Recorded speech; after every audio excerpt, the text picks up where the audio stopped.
What's your favorite podcast, Swerve? You know that One Nation? This is Jordan Grace, and you're listening to the Social Suplex Podcast Network. BWB, this is One Nation Radio. You better get it right. Rich Latta, James Boyd came to give them life. The Blackest Wrestling Podcast has come to kick all ass and drop it 6 feet if they kicking trash. Word, let me welcome y'all to something different. And if you dig it, man, you should let some friends listen. We be getting it in, this on the regular, dude. Ravish and flow, but this shit rule. See, James don't rap, so I had to break it down. The whole network, man, we coming for the crown. Raps in the columns, I keep them both covered. Making the beats too, so the listeners can bump it. Hit us with the rating, yeah, I'm saying it's a 5. Before you hit and talk, bob your head side to side. It's One Nation Radio, and this is the beginning. It's Rich, and I'm here with James. It's time to listen to One Nation. You got to unleash the power of the pyramid. This is Mike Sempervive from WrestlingObserver.com. Check me out on Wrestling Observer Live every day. And also check out your boys, Rich and James, on One Nation Radio. This is Kenny Omega. We're listening to One Nation Radio. Check it out, guys. These guys know what's up. Big Kenny Omega fans, and that's all that counts to me. Goodbye and good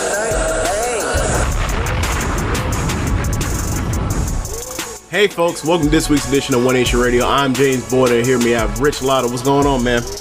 Not much, man. Ready to, review another incredible AEW pay-per-view show.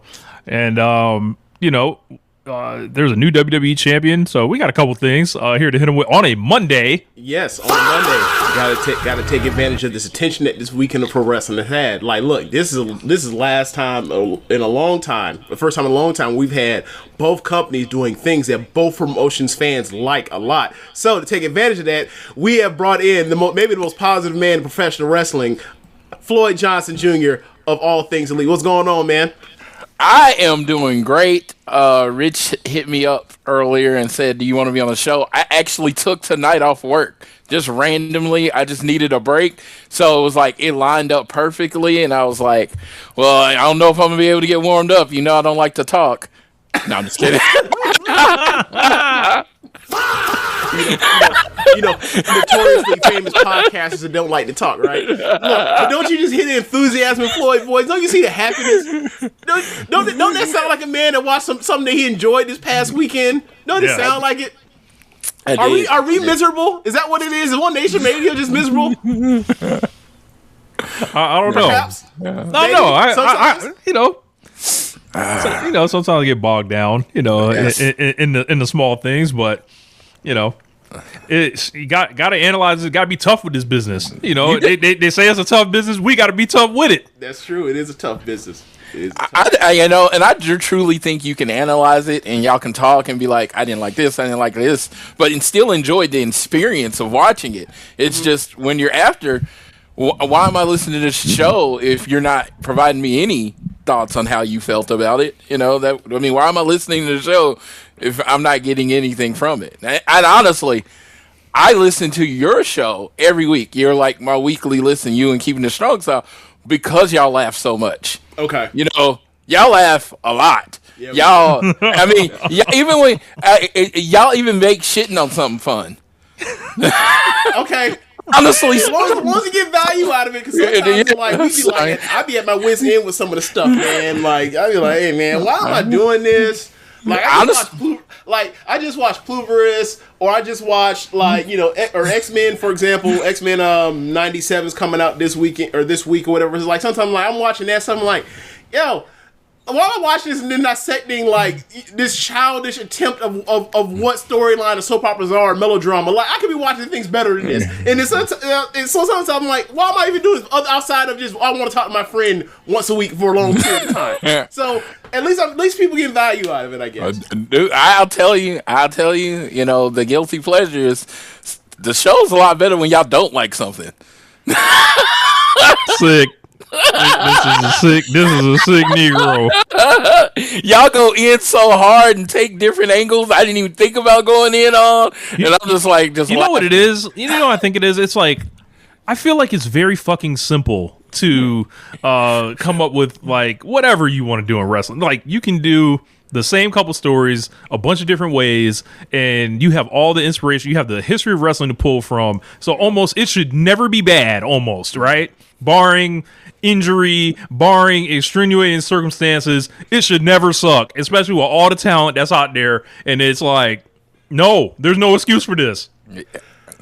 And to be fair, I think sometimes it's like we like something, but we are us, so it's like we overanalyze things because we do this with everything. We do this with sports. We overanalyze the careers of Kobe Bryant or LeBron James or Victor Wembanyama or SGA, for example, in sports. We do this with everything. So I think, and so it does come down to that of like, nothing's perfect. But am I enjoying this on the ride? And then sometimes it's like, sometimes the journey ain't worth it. And then sometimes it's like you get a show like last night, or even like the stuff that happened this weekend is like, see, this what we talking about. When we be on this show, breaking our foots off in their asses, it's because, like Rich said, sometimes it's like, hey, shouldn't this shit be easy? Shouldn't Obafemi just win with King of the Ring and not the Yeet Man, Jey Uso? Yeah. You know? James, did you hear what they did with Obafemi's decision? Is it night one? Is Hell in a Cell with Brock Lesnar night one? Brother, this man he decided he did not want the title match. I said, actually, I just want to wrestle Brock Lesnar in Hell in a Cell. He said the title will always be there. The title will always be there. Ask Sami Zayn about that. Yep. I'm just like, just ask, honestly, ask, dude, from AEW. Anybody? Playing the saxophone. Ask Adam Cole. He was supposed to be AEW champions. Life happens. That's what I was getting at. Life Dan happens. Marino. As people that exactly. Yeah. You get there and you never know, right? You never know. You can have 5 competitive games in the NBA Finals, and then see at the end you see a guy that's 22, another guy that's 22, another guy that's all of them 22, and then next thing you know, they trade one motherfucker during the middle of an Oklahoma game for Oklahoma City Thunder, in the middle of October, right before the season starts, and then he becomes a fucking MVP. And you could have won 7. You probably could have won 70 games at some point during that run. Over $4 million apparently. Yeah. Yep. I was a season ticket holder then. I remember me and Rich, we were like, bruh, I remember telling Rich, like, bruh, Harden's gonna be an all-star. And then all of a sudden, he starts out that 2012 He scores season. 45. Yeah, and we was like, oh, he's even better than I thought he was going to be. And then obviously he becomes what he becomes. But it's like, yo, this... Dude, his... disaster. Honestly, and Thunder fans, especially, the people that were there every game, saw it. Because he was in the warm-ups, never missing. Like hitting 30, 31 threes in a row. And we're just like, okay... I know we got KD and Russ. How are we going to work him into it more? Mm-hmm. And I guess, it was like, that was like one of those, it did feel like Dan Marino because they got against the Heat, they lost, and then those Never three people, back. they're all going to be Hall of Famers. First ballot, all of them. Yeah, all of them Hall of Famers. Never get back. Never do anything. Mm-hmm. Sad. And the craziest shit about it was like, sorry, this is like one of the greatest what ifs in the history of the sport. It's got to be Absolutely. right? Yeah. So they trade the fucking guy over we're a small market and we don't want to pay the tax bill. But it's like you just moved the team to Oklahoma City from Seattle, fool. That's your fault. Yeah. But never mind it. Let's forget the part where they gutted a team that won. They ripped away a franchise that won a world championship there. Let's just forget that, right? They moved to Oklahoma City. They said they want to act like they weren't just a big market. Now they're a small market, and they don't want to pay the luxury tax because of Clay Bennett. And then immediately after that, what do? They pay the luxury tax every single year to appease Kevin Durant and Russell Westbrook, and they always were snake bitten. Either KD gets hurt, or Russ gets hurt, or Bach gets hurt, and the one year they actually all get together, they all get it right, they all healthy at the same time. It's literally 1 year, and they got to play against a 73-win fucking team. Yeah. And then they blow a 3-1 lead against them. And then the guy's like, I can't beat you, so I'm gonna join you. And there you go. That's it. That's how you give up a decade. Yeah. So give like up a decade.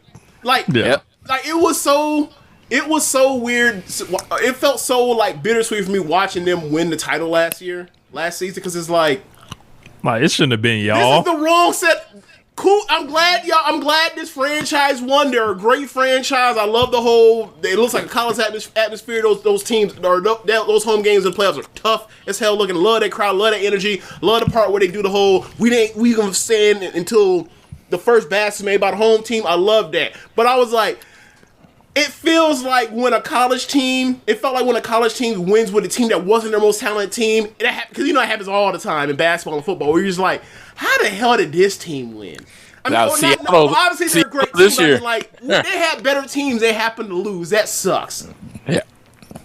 I'll just say this: it solidified Sam Presti as the greatest GM of all time, winning that title, and because he made the greatest trade of all time. I was like, they should put him in the Hall of Fame now, and the Clippers GM from then should be the one inducting him. Thank you. That is sick work. Thank you to Paul. I want to put Paul George's jersey up in the rafters because if it wasn't for him, we don't have anything we have now. Hey, didn't he finish top 5 in MVP for y'all his last year? Yeah. I'm just talking about the trade. He brought more to the team by not playing for us than he did any time he was here. Hey, you want now Rich for know this. Like this is purely a purely agenda move, right? This is purely an agenda move. Remember that 2020 season when y'all was supposed to sink, and then they had threw away Chris, and then the Rockets and James Harden threw away Chris Paul, and they finna send him to basketball. Hell, that was okay. You see it at the time, and they made the playoffs, and then they ended up running into Game 7 in round 1 against those Rockets. And everybody points back to like that was when we knew that the Thunder were going to actually not just be a process team. They were on their way towards something. Can we get Chris Paul number retired for the Thunder? Can we get that 3 retired? Hey, I'll say this: the ultimate winning play, the ultimate winning season for Chris Paul. He was supposed to die. Rich had the vultures ready to pick at the bones, and Chris Paul said no. and then went to a finals a year later. Hey, but to swing it back around to wrestling, yeah, you never know. You never know. You do. You never. It's your time to strike. Ask Braun Breaker about it. What's up with that guy? Oh, dude, he looks dead behind the eyes. It feels like one of those Vince moments, like Triple H came in one day. I don't see it in you anymore, and just moved on. I don't even get it. I'm sure in 2 or 3 years he's gonna get it back from Seth, right? But it's like that's in a promotion that we trust. You have more trust with. You can buy that. Like when the way that they were all puffing out their chests. And, Rhea finally got the win over Charlotte at WrestleMania. Was it 3 years, 4 years later? It's like. Yeah, but those ups and downs with that, and Rhea got herself hot in something completely different to do that. She didn't run the story of she had to chase her down and get it. It was no, she got put up in this weird, this new version of Eddie in China, and then that got her hot as fish grease. You don't know if you can't guarantee me that they're gonna get Braun Breaker back hot. Yeah. Yeah, anyway, they don't have I'm coming back from neck surgery. I got to work to become a different type of wrestler and put on a more physical style in them. They're I don't think their fans have the patience for that kind of storytelling that you're getting somewhere else. Yeah.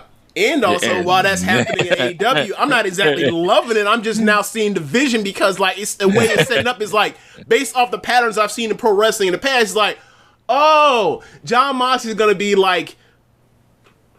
to be Will Ospreay's like first opponent. Yes. Okay, that's fine. That's cool. I get that. But before I was like, hey man, when are we going to get to a point where we know where this is headed? And it took a long time. Yeah, there's a lot to it. But where y'all want to begin, man? Y'all want to talk about the title change or? Let's start with the E. The E.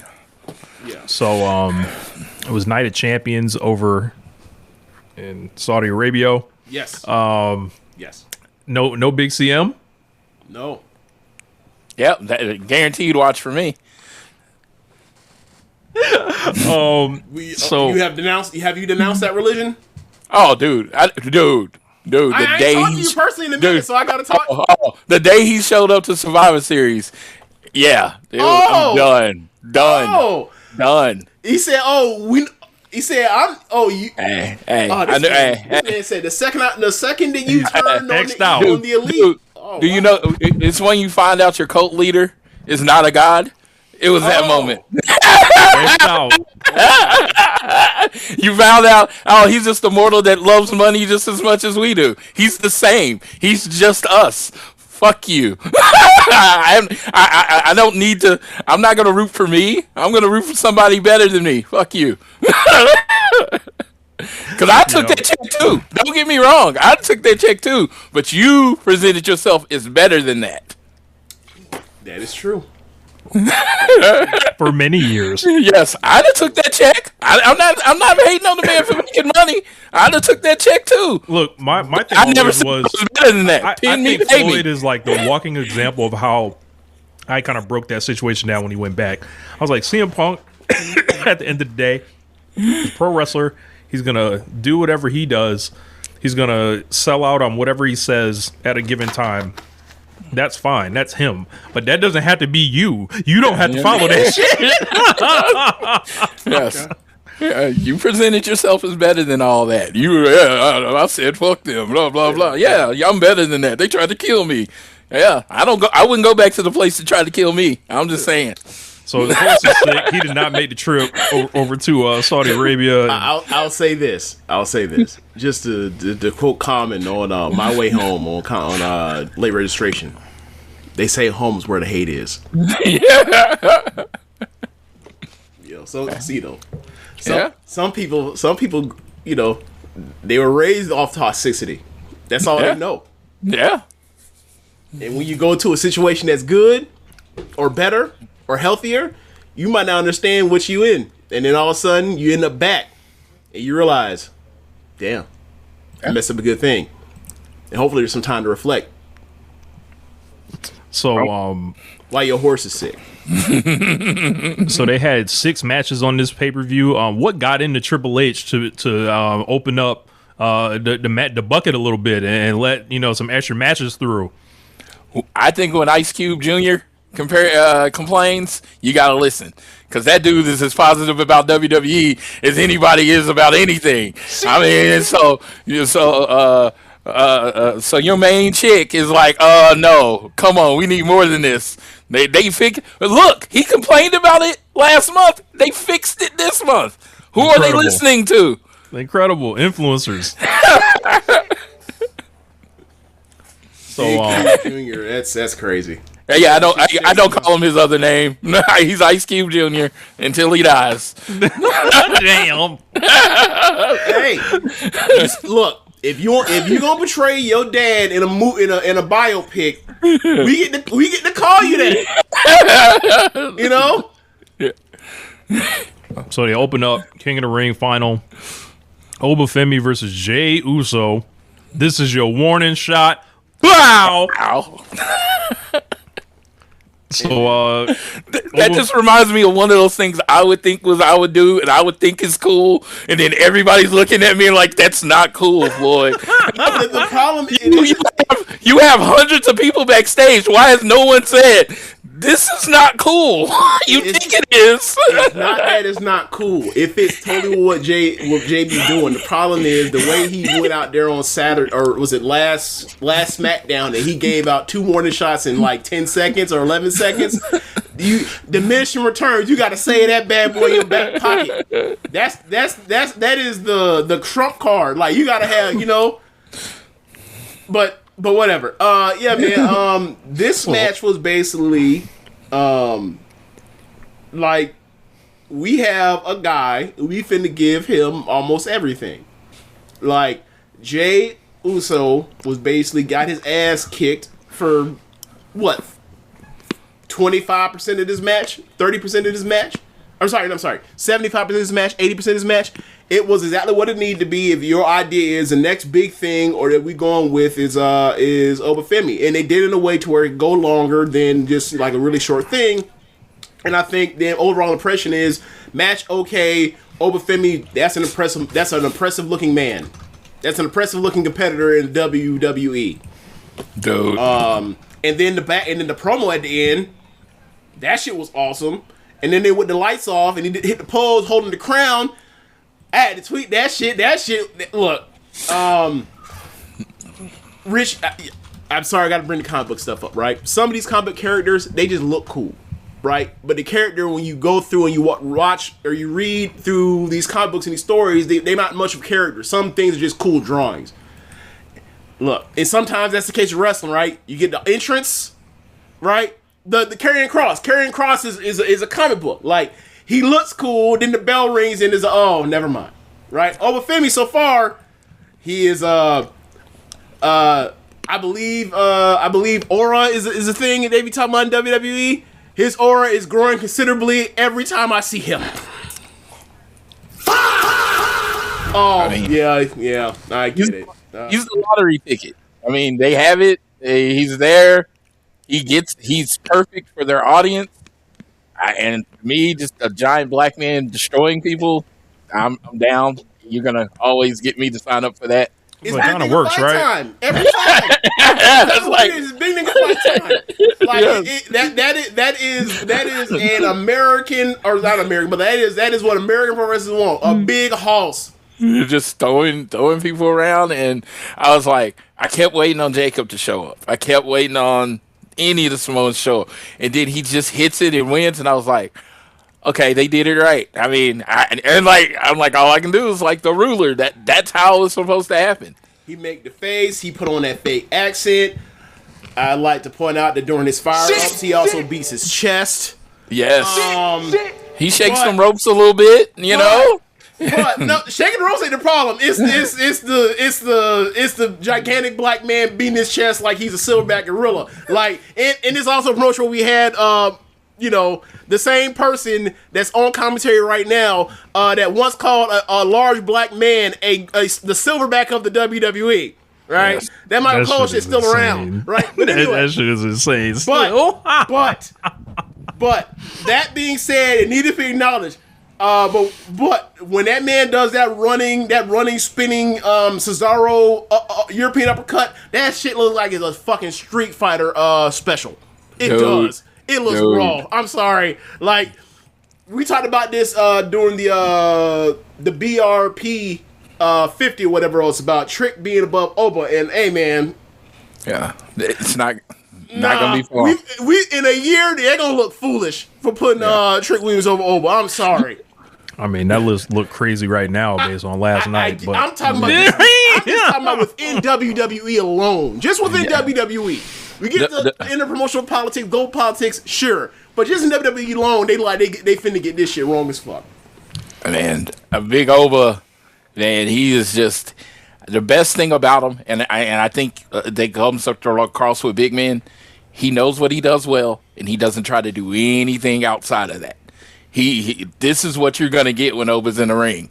You got about 15 minutes at most of material. I better never see him wrestle 15 minutes unless it's a multi-man. If I see Obafemi at this stage in the game within the next 2 years going more than 15 minutes singles match is a mistake. Yeah, I got a solid 10, maybe 15 if you're pushing it, but that's what you're gonna get. It's just like, and it's perfect for what he does. Treat him like is perfect. Treat him like he's a dynamic special athlete, like he's Goldberg, like he's Brock Lesnar or whatever else. You got to use less of the spamming finisher over and over and over. But you get my point. Let it 3 minutes, and then we go into kicking out of big shit after that. That's all it needs to be. For now, if he learns to do more, great. But right now, we ain't worried about that. Yeah, and in this WWE with the commercials and how they set out their show, oh my god, it's perfect. 7-minute match is perfect. Yeah, it's perfect. The fans don't care about wrestling. Like a lot of the times, I'm not saying the super smarky ones that are online, but when you're watching the product, like I do, never miss a show. When you're watching the product, it's yeet, yeet, yeet. Run it back and then the match starts. Everybody's on their cell phone, looking at their cell phone, and then it's like, oh yeah, okay, that person won. Okay, on to the next entrance because they don't really give a fuck about it. They don't give a shit until the near full start. That seems to be the case with them right now. Yeah. So Oba's king of the ring.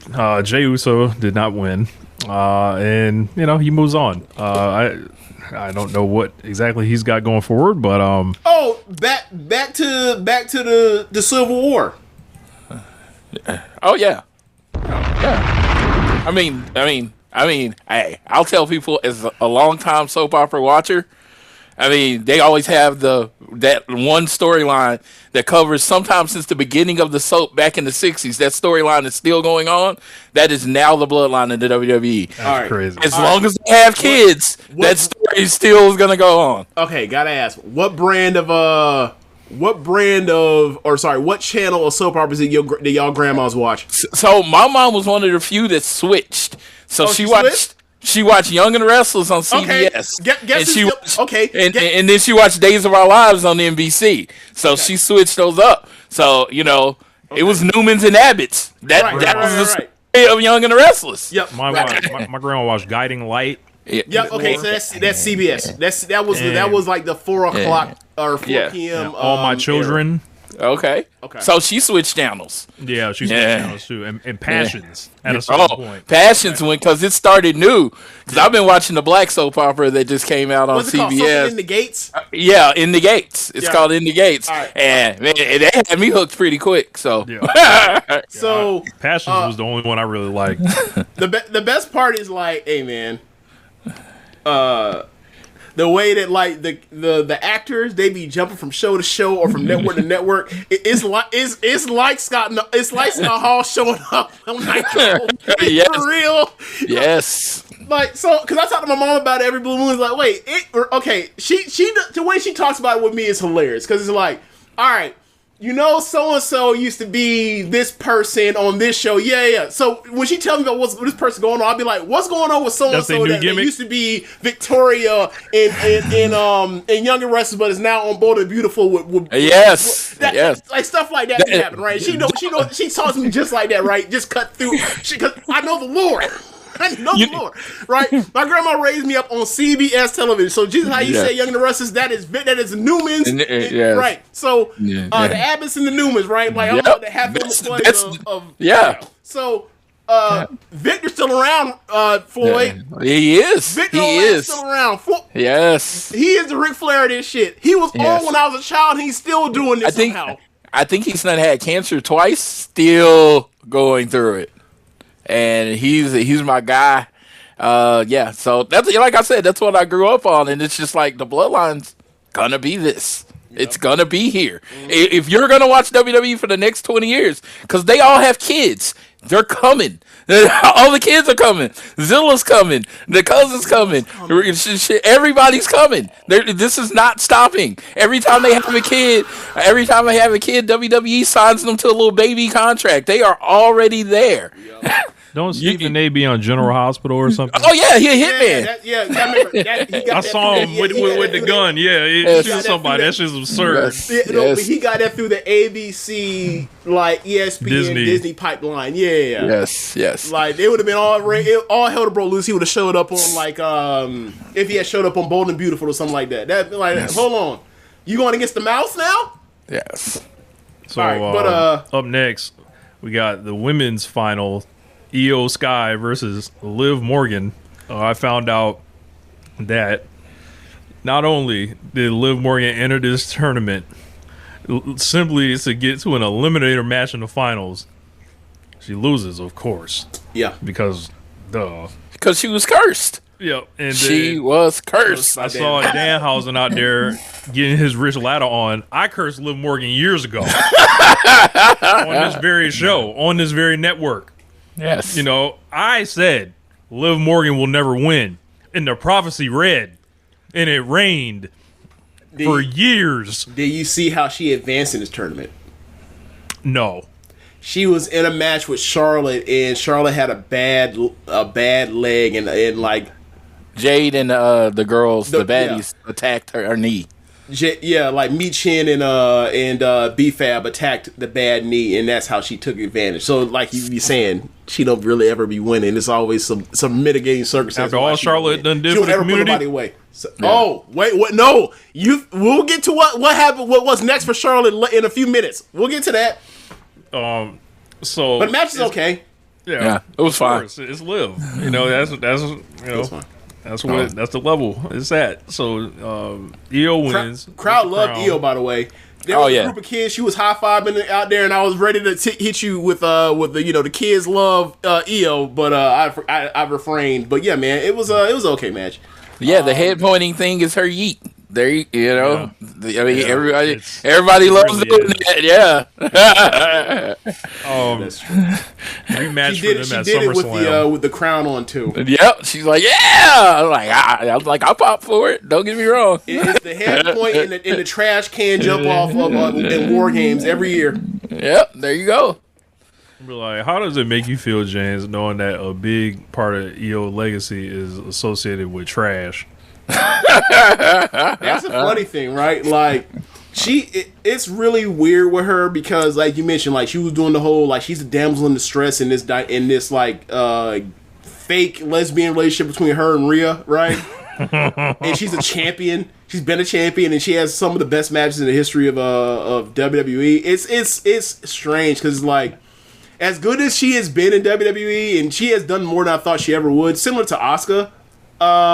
Like, I have seen her in better matches than the shit she's done in WWE. She probably got like a 4 3/4 match out of WWE in a women's division. Like it's very strange, man. It's very strange. But her superpower though is getting her mid-ass husband a job. That was her superpower, is getting her mid-ass husband a job because nobody wanted him. They were bidding against themselves. Never once came through the Forbidden Door, brother. Never once. Well, you can say a lot of things about Forbidden Door, but I tell you, never having evil compete on that is a positive for the legacy of Forbidden Door. I got one for you. You can be sorry in making the Forbidden Door, but you gotta leave New Japan Pro Wrestling and you gotta sign with WWE or AEW. Because look, hey, when they moved on from Jay White as a leader of Bullet Club, they never invited Finlay over. They never did. He never came through Forbidden Door. Yeah. Holy water's on that Forbidden Door. It keeps evil out. You know what I mean? That's good. That's good. Well, speaking of keeping things out, Steel's cage match. Seth Rollins and Braun Breaker. Apparently, these niggas started the match by sitting down on a chair and staring at each other. Yes. I actually thought that was pretty cool. And they have all the weapons spread out around them in their designated areas. Like, we got this one for this one for this. So it didn't really work out like that. They were just both bringing in different shit, but it wasn't like it wasn't like it became their characters that they were tied to the symbolism of each individual weapon. They didn't turn into that. No, it wasn't Triple H with the sledgehammer. It just always crazy me how just cage matches are just street fights in a cage. That's what they become in WWE. Yeah, it was like I remember the weapon used to be the cage. Well, the cage used to be the weapon, and there's one place where it don't break down like that. Yeah, the Star don't do that. If you in the cage, you bring nothing but these to the cage. Yes, Stardom still, That's about it though. Seth Rollins beat Braun Breaker. What the fuck is this? Like, so it's a good match. This is way better than the match they had. Was it Backlash?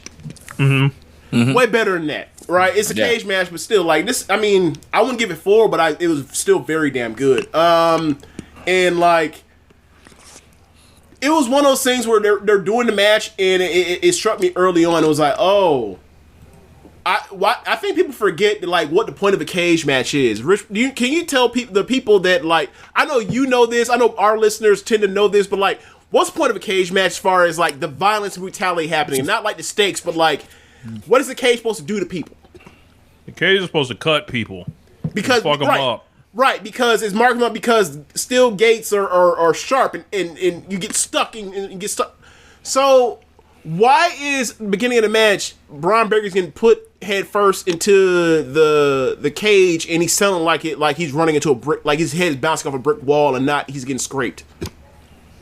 And it stings and hurts and it's anguishing. James. Because this is a family product. Yes. He's a Steiner.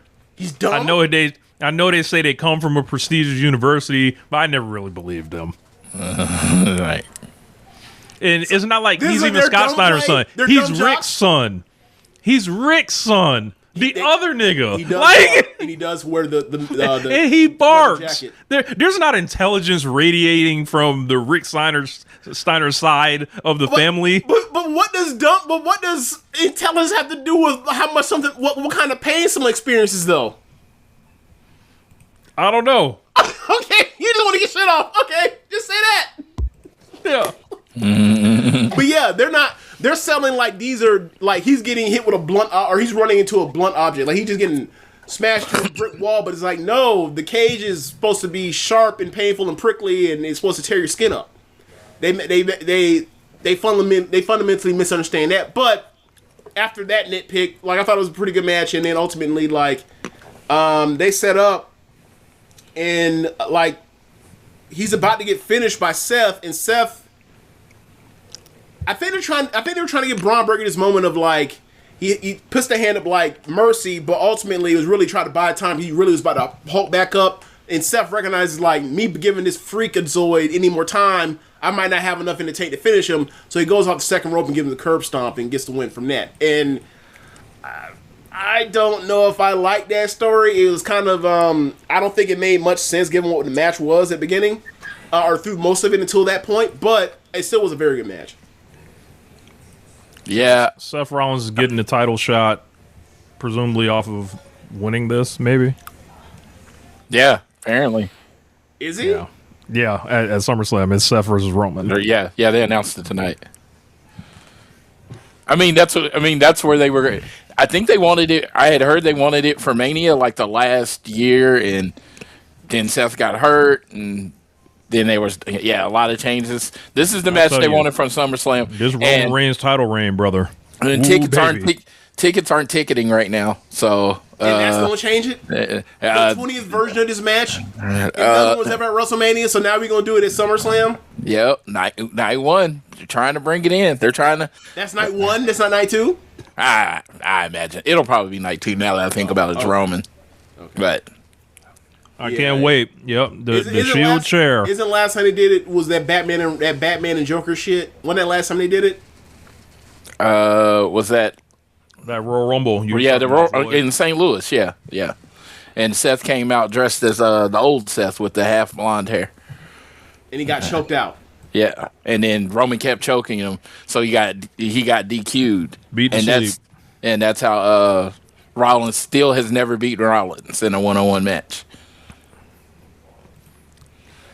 Up next, United States Championship match. Fuck it. Fuck it.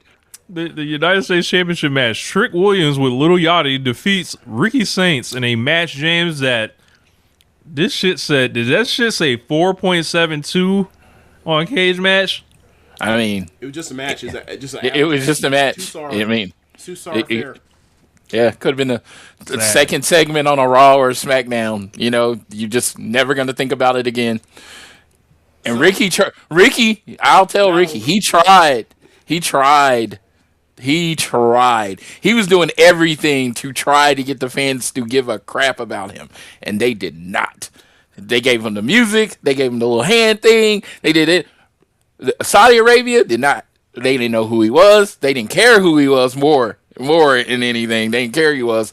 He was just a guy that was about to get whooped by Trick. That was it. That was his role. He was the Trick. Yep. So, match.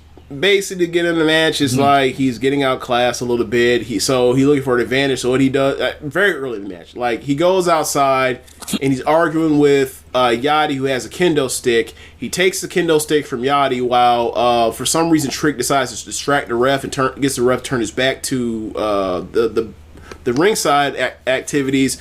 So Ricky then bangs the kendo stick against the steel steps and then tosses the kendo stick back to Yachty and then falls and does the Eddie Guerrero light cheat. Still, ref turns around and says, "Hey, I heard the sound of steel steps and you're holding a kendo stick. Get the fuck out of here, Yachty." They throw him out. Rest of the match continues. Good reffing. Fuck Lil Yachty.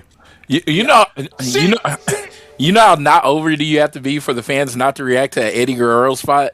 Right. And they did not react to this at all. Right. And all. And also, it's the heel doing this to Yes. a babyface. Yes. So they got it backwards.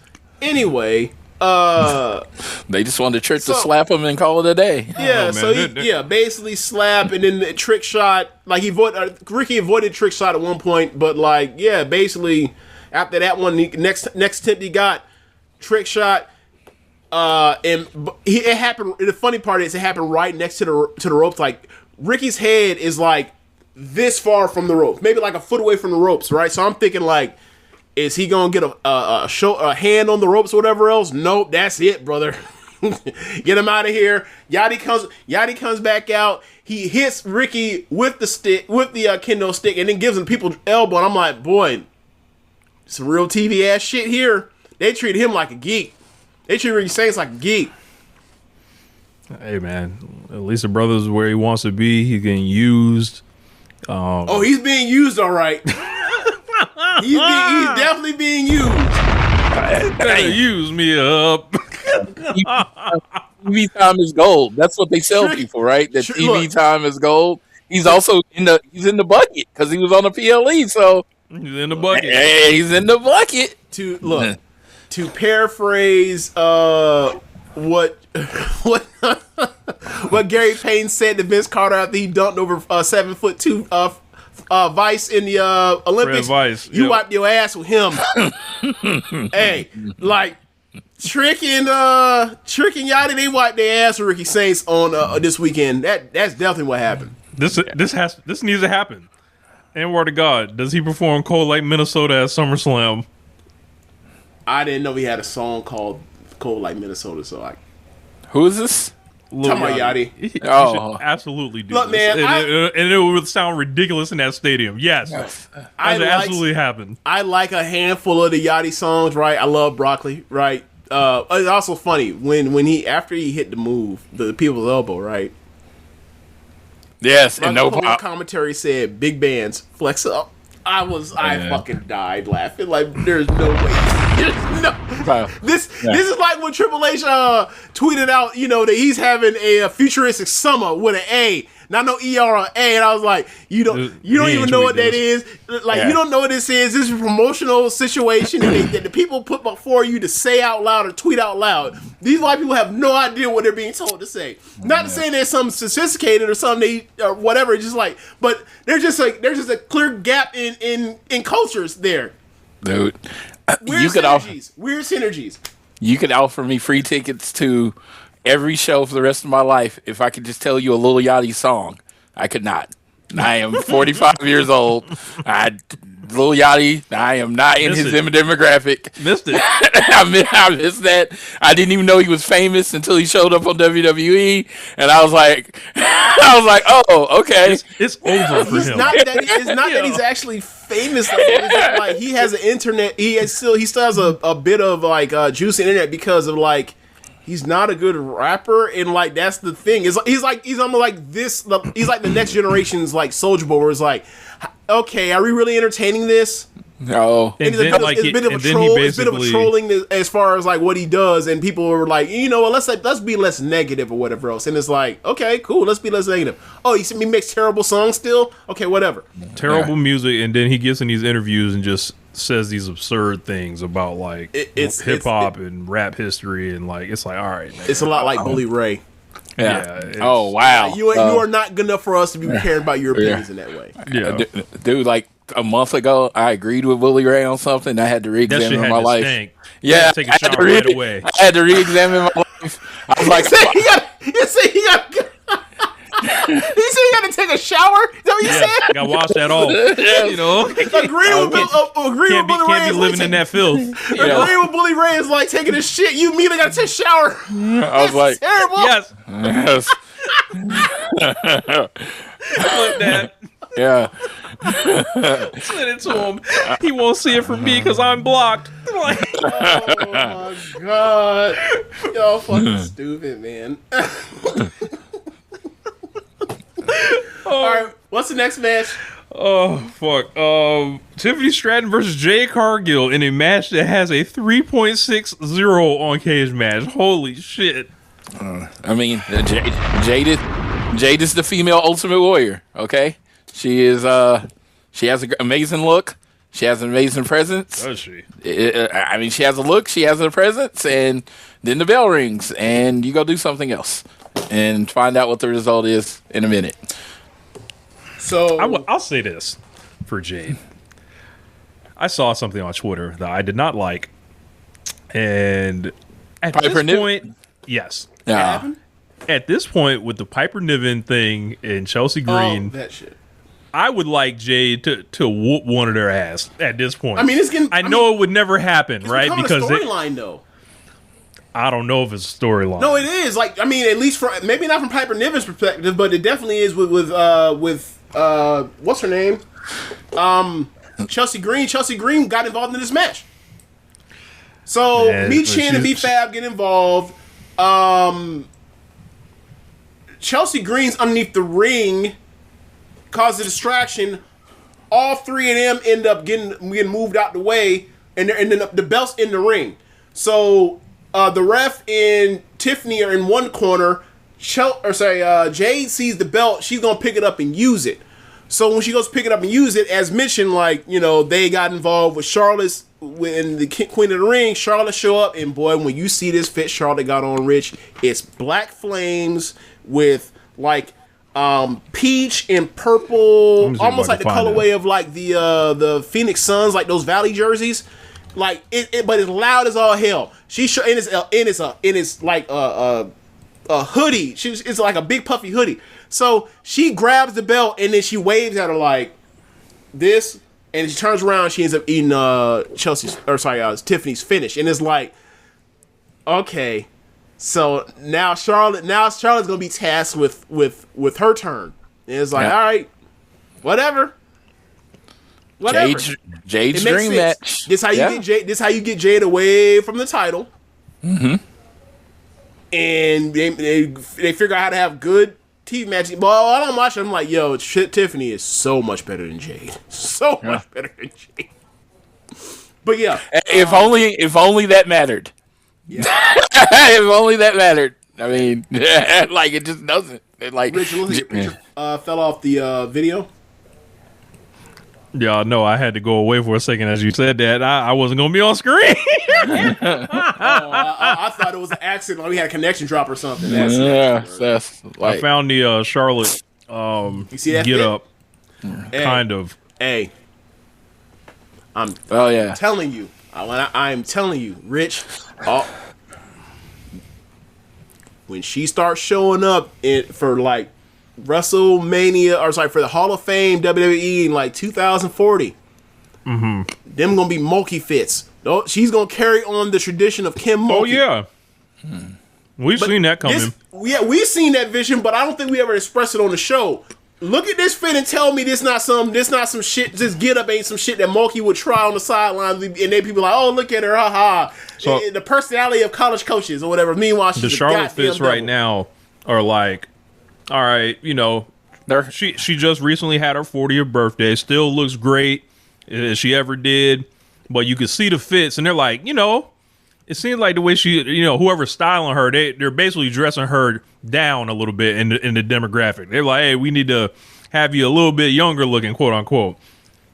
She's got to get through this era first. But as she goes further on, she's not going to be able to keep this up, what she's doing. That's when the Mulkey thing comes in. Okay. Should we come out there looking like Seth Rollins in his jackets and stuff like that? Oh, my God. Sure, why not? It makes more sense for her. Yeah. The Queen. I mean, but yeah, match was, it happened. Tiffany Stratton, at it again, huh? Just good and terrible, huh? Tiffy time. Whatever. That's the part. You say that, and she comes out, and you cheer, and then there's a match. And then somebody wins. Like, so up next. No, but I think it's funny because it's like, remember, she made a save. Charlotte made a save for Tiffany Stratton. That's funny. Yes. That's insane. That's funny. So more pressing matters. Like I almost wanted Charlotte to like walk up the ramp by Tiffany and look at her and be like, I got bigger shit to handle than you. You know what's even You might crazier? be the champion, but I'm bigger than the championship. Chelsea Green might be the most popular wrestler in the WWE as far as the female side. The most what? They're popular. Popular? Like, yeah, Cool. They pop every time she does anything. She doesn't have to wrestle. That's because she'd be making a shame, or not a shame. She'd be making an embarrassment of herself all the time. Like, she degrading herself. Like, the dude's probably like, she's so down to earth. Yeah. All right.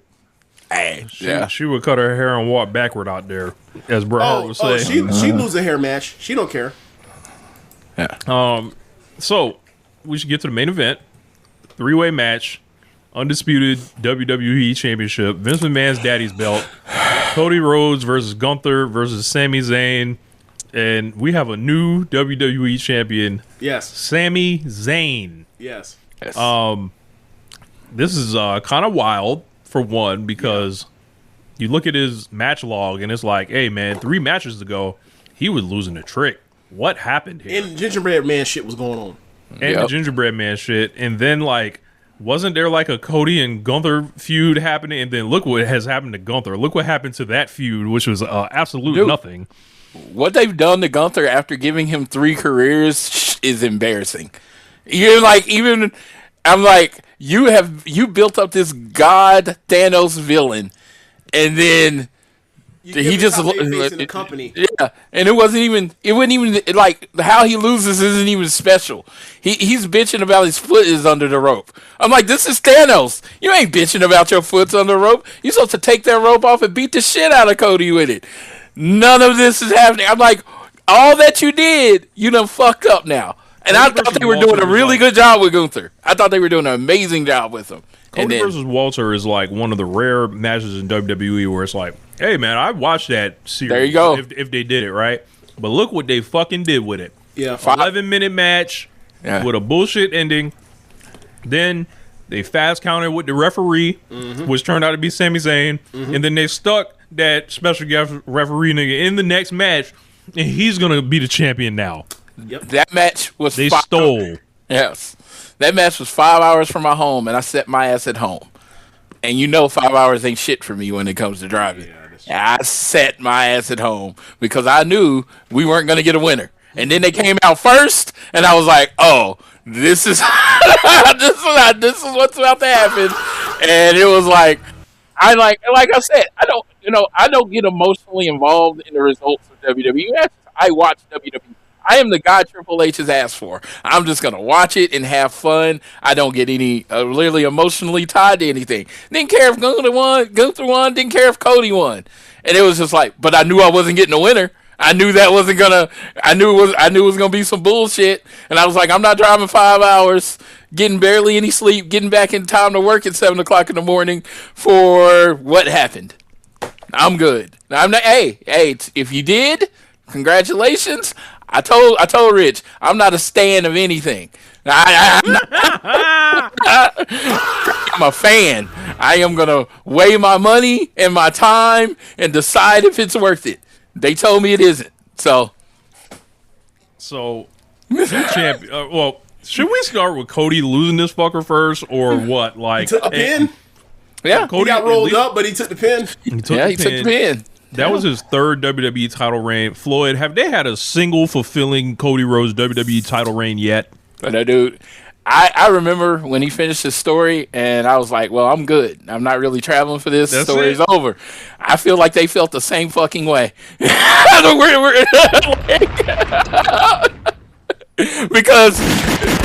build up a guy, have him win some matches, and then have Cody beat him.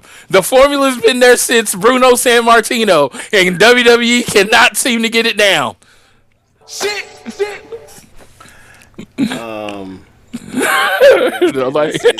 It's been very frustrating, and it's been very reminiscent of see, this is shit we was talking about in AEW.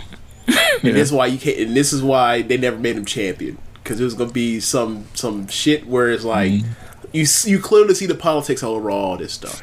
Yeah, you clearly see it. And Yeah, man. Like they made Sami Zayn the champion, and like it's for me Years too late. 3 years too late. Yeah, like this is so WWE shit. Like this is a legitimately feel good moment for this company, to where they got Obafemi as the King of the Ring, Io Sky as Queen of the Ring, and Sami Zayn as WWE Undisputed Champion, and Yeah. and it's like, all right, but it took Sami Zayn 3 years past the peak of Montreal in that Elimination Chamber show. Yeah, I know y'all might not get this reference. It's a hard hockey reference. It was like Ray Bork played for the Boston Bruins for like years and never won a title. And then like his 20th season, he just came in and got a hanger on with the Colorado Avalanche and got the ring. Oh yeah, I know about that. Yeah, and everybody's like, Everyone was happy for him. Yeah, like, you never won. like we got you. Like So- Ray Bork is a classic example of that's what people want from like athletes. It's like you want your ass to be stuck to this bad or unlucky franchise to your prime until you pass your prime, and then after you had a Hall of Fame career, it's okay for you to chase after a win, after the ring or whatever else. It's like okay, when I'm okay with it, it's okay for you to go chase it. yeah, that's exactly what it is. Exactly what it is. Like I mean, I picked that up in sports and. My first example of that was getting that was Ray Bork, but like the first time it really dawned on me for basketball was KG and Ray Allen. Yes. Ethan Saber Jr. Appreciate the $4.99 super chat. Holy collab! What no Austin does to a man. Welcome Floyd. Dude, Don't do that. Don't do that. Dude. We love Austin. yeah, we were recording and our power went out during the show. It was like welcome to the click, and it was like. And Austin has a real job where he has to actually go places and do things. I work in my Austin really be touching grass while you bury his man on the sun. Yes. So while I'm sitting here, at home working, he's actually, out there grinding, being a sports reporter, and I'm like, oh, so yeah, I'll fly solo a couple times, but he'll be back for the next episode. I'm excited. Detroit, Detroit sports, they kind of somewhat up now, you know what I mean? Because Pistons had a good run, and the Lions aren't terrible. I mean, think about Detroit like 5 years ago. I'm thinking about Detroit winning most of our lifetimes. Yes, most of our lifetime. It's so cold this is in the best D. Lions football. Look, I saw Barry Sanders as a kid. This is the best run of Lions football my whole lifetime. Yeah. Barry Sanders played 30 minutes from my house. So there you go. I know. I remember. I always tell the story. I was at a mall with him, and I was the only one that recognized him at first. Really? And I went up to him and talked to him. Was just chatting with him. I was trying to get an autograph. There was no camera phones. He's like, no, man. Like everybody will run up on me. So I was like, okay, thank you. Gave him a 5. Walked in. As I'm walking around, I'm not a small person. Everybody sees me. He's like, who did he just dap up? And then they see Barry Sanders, and you see like 60 people crowd, and like people got autographs, and I was so pissed. I was like, why you gonna give them autographs? But he gave him an autograph to get away. He was trying to. Right. Hey, you got to remember, Detroit is one of the prime One Nation Radio cities. Yeah. Yes. People show up in them ONR shirts to Dynamite regularly. Shout out to Black Saber Jr., bunch of folks in Detroit. From 8 Mile to One Nation Radio. Let's go. Sir. Yes, sir. So how was the match? Like, what did they give us? I honestly thought it was this is a a great really match. good match. This is a great match. Yeah. I was going to say it's a really a match, and it's not like generally my restrictor plate for my ratings for WWE where I lower it. No, it was a legitimately good match. Like a lot of great false finishes. I mean, honestly, I'm not the hugest Gunther fan in the world, Yes, but we've heard.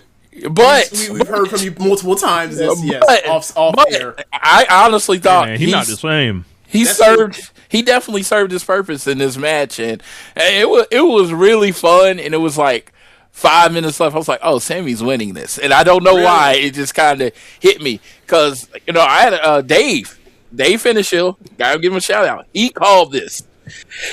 He said Sammy was winning. He flat out said it. I didn't hear that. I'm sorry. We got to add like a honorific on this historical Sami Zayn hater. Yes. Dave Finishill. He called it. And he's like, after the match, he's like, I can't believe I nailed it. And I'm like, well, most people can't believe he nailed it because dude, all he does is lose world title matches. Like, he was 0-10 before that or some shit they said, right? He was 0-10 in defenses, and they pointed it out. Like throughout the story. Yeah, the Knicks got a ring and he got one too. You know, shout out to him. Buffalo still doesn't have one. I just had to take my shot. This just restores hope to the runner ups. Josh Allen, you got a chance. Josh Allen, you got a chance. All right, so me and Rich finna get into our Momo Watanabe or basically jokes, but not slander because she's great. But like in Stardom, Rossi and basically Toro Okada basically had you can see it. Like once you get to your fifth chance and you fail, they're done with you. Whatever belt you keep trying over the years, you failed to get, you're never getting it again, right? And Momo, she passed that V5, I want to say like 3 years ago, and it was like, it ain't going. I don't think it's ever going to happen for her. She might have been the best pro wrestler or best women's wrestler in 2019, and she was literally 19 years old. And then it's like, but she's really never going to win the top belt in Stardom. And you look at her career, it just ain't shake out that way. Hey, New Japan is down. We need to get the title on Ishii. You know, we need to go ahead. I've been calling for that for years. We need to go ahead and get him his belt. He deserves it. If Sammy can get his gold watch run, Tomohiro Ishii can get his gold watch run. Let's go. Shit, I know Keepin It Strong Style on the air right now. I should call in and say, hey, man, get this belt off this Inspector Gadget dress ass nigga. Put it on the Stone Pit Bull, nigga. Yes. We live in a world where Sonata was champion and Ishii can't be one? Hey, come on. Saber and Goto a couple years ago. Remember how fun that was? See Goto break Goto, get over the hump. It was great to see Micah actually get over the hump and Stardom. It was at like 2023 was the year where it was like we giving motherfuckers gold watches. Yes. And I was perfectly fine with all that. Yep. And Sami Zayn, he get his gold watch, and gotta say, as someone that only watches WWE in pay-per-view form or whatever else. After I think maybe like a week or two ago, I was saying like on the show, like, man, if y'all had saw Sami Zayn when he still was in his prime, you'd have been like, this was the guy that should have been or could have been the person to have like filled that like void for like when Punk left and Danielson and they retired Danielson or whatever else. He was perfect for it. And then they just never went with it and they tried him like he was a geek and all this kind of stuff. And then eventually he won people over because we told y'all. And I'm happy that he got this because this was not supposed to happen. It wasn't. It should have happened 3 years ago, and if it was never going to happen, then in my mind I was like, oh, it's never going to happen. And then he finally, it still worked out. The man lost in Montreal with his family in the front row. You ain't never winning the title in my mind. This is past that. But I do want to say I am happy for the people that are happy for Sami Zayn. Now, I want to make that clear because I was just like, when they did it, I was like, eh. I was like, I've never been a guy that liked him. Like, one of my favorite Sami Zayn matches when he got the shit beat out of him by Cesaro on that first NXT pay-per-view, like Arrival, or I don't know what it was. But those matches are awesome. Those Cesaro takeover Cesaro and Sami Zayn matches are incredible. Yeah, that was my favorite thing. And then he had his match with Nakamura at that takeover. And those were my matches. Yeah, and it was like, those are my things. He's one of those guys, you get the title, but he doesn't get to keep it long. And, I don't think he's going to get to keep it long. I don't think I ever really seen him win the title, so it was just like, oh, wow, that's surprising. Like, that was my reaction to it, so. Yeah. Whatever, good for him. Jey Uso's going to give him a warning shot. He announced tonight he's going to SmackDown to give him a warning shot. Ow! He said it. They're like, I'm still gonna give him a warning shot. He's going. Ooh, baby. He's like, I failed against Oba, so now I'm gonna go. Sammy ain't got no challenges. Former brothers in the bloodline. Yes, the bloodline will rule this business, dude. Hey, Jey Uso, Sammy, Roman. You know, Jey Uso, Sammy. The bloodline makes champions. So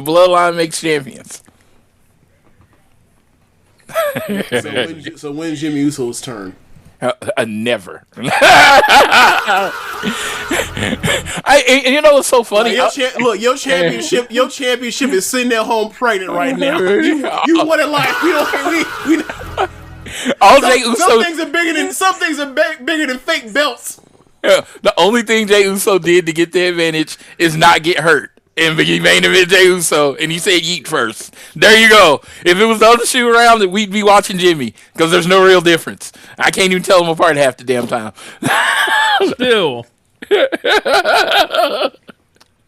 I mean, y'all want to get to the real shit? Rich, you got to tell me who was a better tag team wrestler in the Usos in the mid 2010s? Jimmy was the leader, right? I feel like, and Jay was the other guy. Then it switched. I mean, and that's a part of the whole thing. Of the storyline was like, you know, which one am I? Right? Like it was like, there's one there's one that's married to Naomi and is a better wrestler, and the other one is just Jay. Yeah, and then Jimmy got hurt doing the bloodline. Main event Jey Uso was born. He was just there. Main event Jey Uso was there, and there we go. Crazy. I mean, you don't have to. Again, in this company, wrestling in general, you don't have to be all the way the best to be the best, most pushed. You saying Jimmy can't wave his hands up and down and they go run it back? I'm like, what does he do? What does Jay do that Jimmy can't? I mean, if I was Jimmy, I would have came up with some shit where I'm like, got their hands and I lift them like that, like backwards, like we going up, instead of yeet down, like we going up. Something he could have easily pulled that off. In his creative mind, the best he could come up with, no yeet. That was the best he could come up with. No yeet. What? What the does that mean? Y'all ready to get to the real shit? Yeah. So I mean, look, put a exclamation point on this WWE experience. Like they wrestling still mid bell to bell, but at least they pulling their head out there as far as giving fans like moments of moments of relief where it's like, oh, okay, the sky's not falling. Our house isn't kindling for fire. So yeah. They make a product for their fan base. I am part of that fan base, but I have to watch WWE differently than I do AEW. I enjoyed this show. If AEW did the show, I'd be. You know what the fuck is this? I was like, why? Why did they do this? But WWE on their level, hey, this is a perfect show. Like I said, I can't get emotionally tied to anything there. I just do the overstrut. I do my overstrut and wait for him to. Don't beat your chest. I'll beat my chest. I'll beat my chest. Don't. I'm like Gorilla God in here, just beating my chest. I'm down. Trish don't know what that is. It's a DC villain. It's a DC comic villain. Yes, and no, I just have fun. And that's what I literally what Triple H said last week. It's how they want their people watching the product, and it's the only way for me to watch the product without getting angry. It's just kind of turn my brain off and let the shit exist. It's pro wrestling for the media illiterate. Yeah. I never be like, well, they could have did a better match there. No, that's not what we do here. That's the Chadwick Boseman. We don't do that here. Right. Yeah. So, all right, on to some real shit. Yeah. AEW, New Japan, CMLL, Stardom, Forbidden Door, 2026. Let off the gunshots. Let them hear it.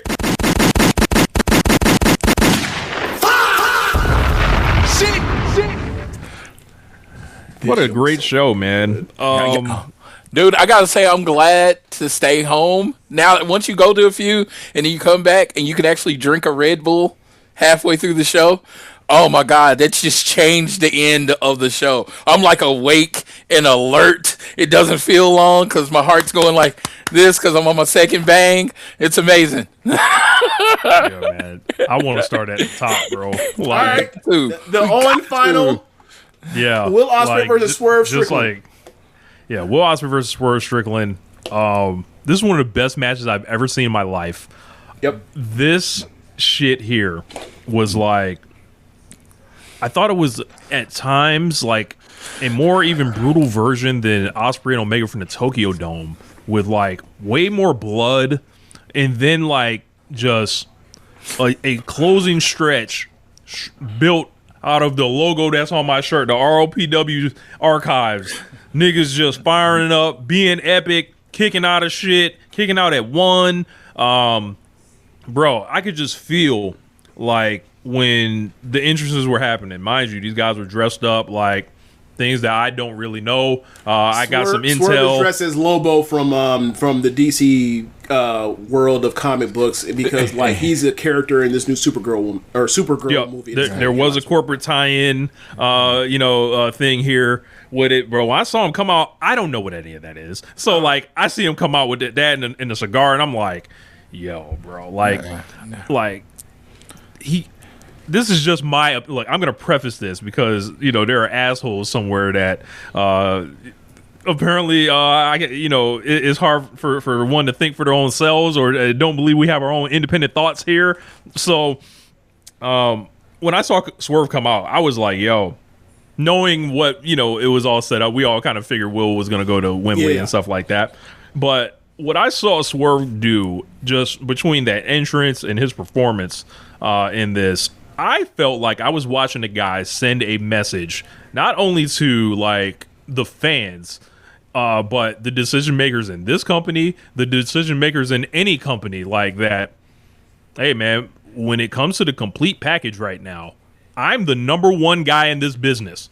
Like, and you can line up, like you can line up whoever you want when it comes to like getting in the ring and then talking and then coming up with the storylines, the presentation, the crowd connection. Like he's firing on all cylinders, and this was like a match where maybe I was just more impressed with Swerve in this match, and no shot to Ospreay or anything. Ospreay, we love Will Ospreay. He's nobody great. Was outdoing the other person in this match. This is a collaborative, like obviously in some of them Okada Omega matches, like this one wrestler is like the better wrestler or whatever else. Cool, whatever.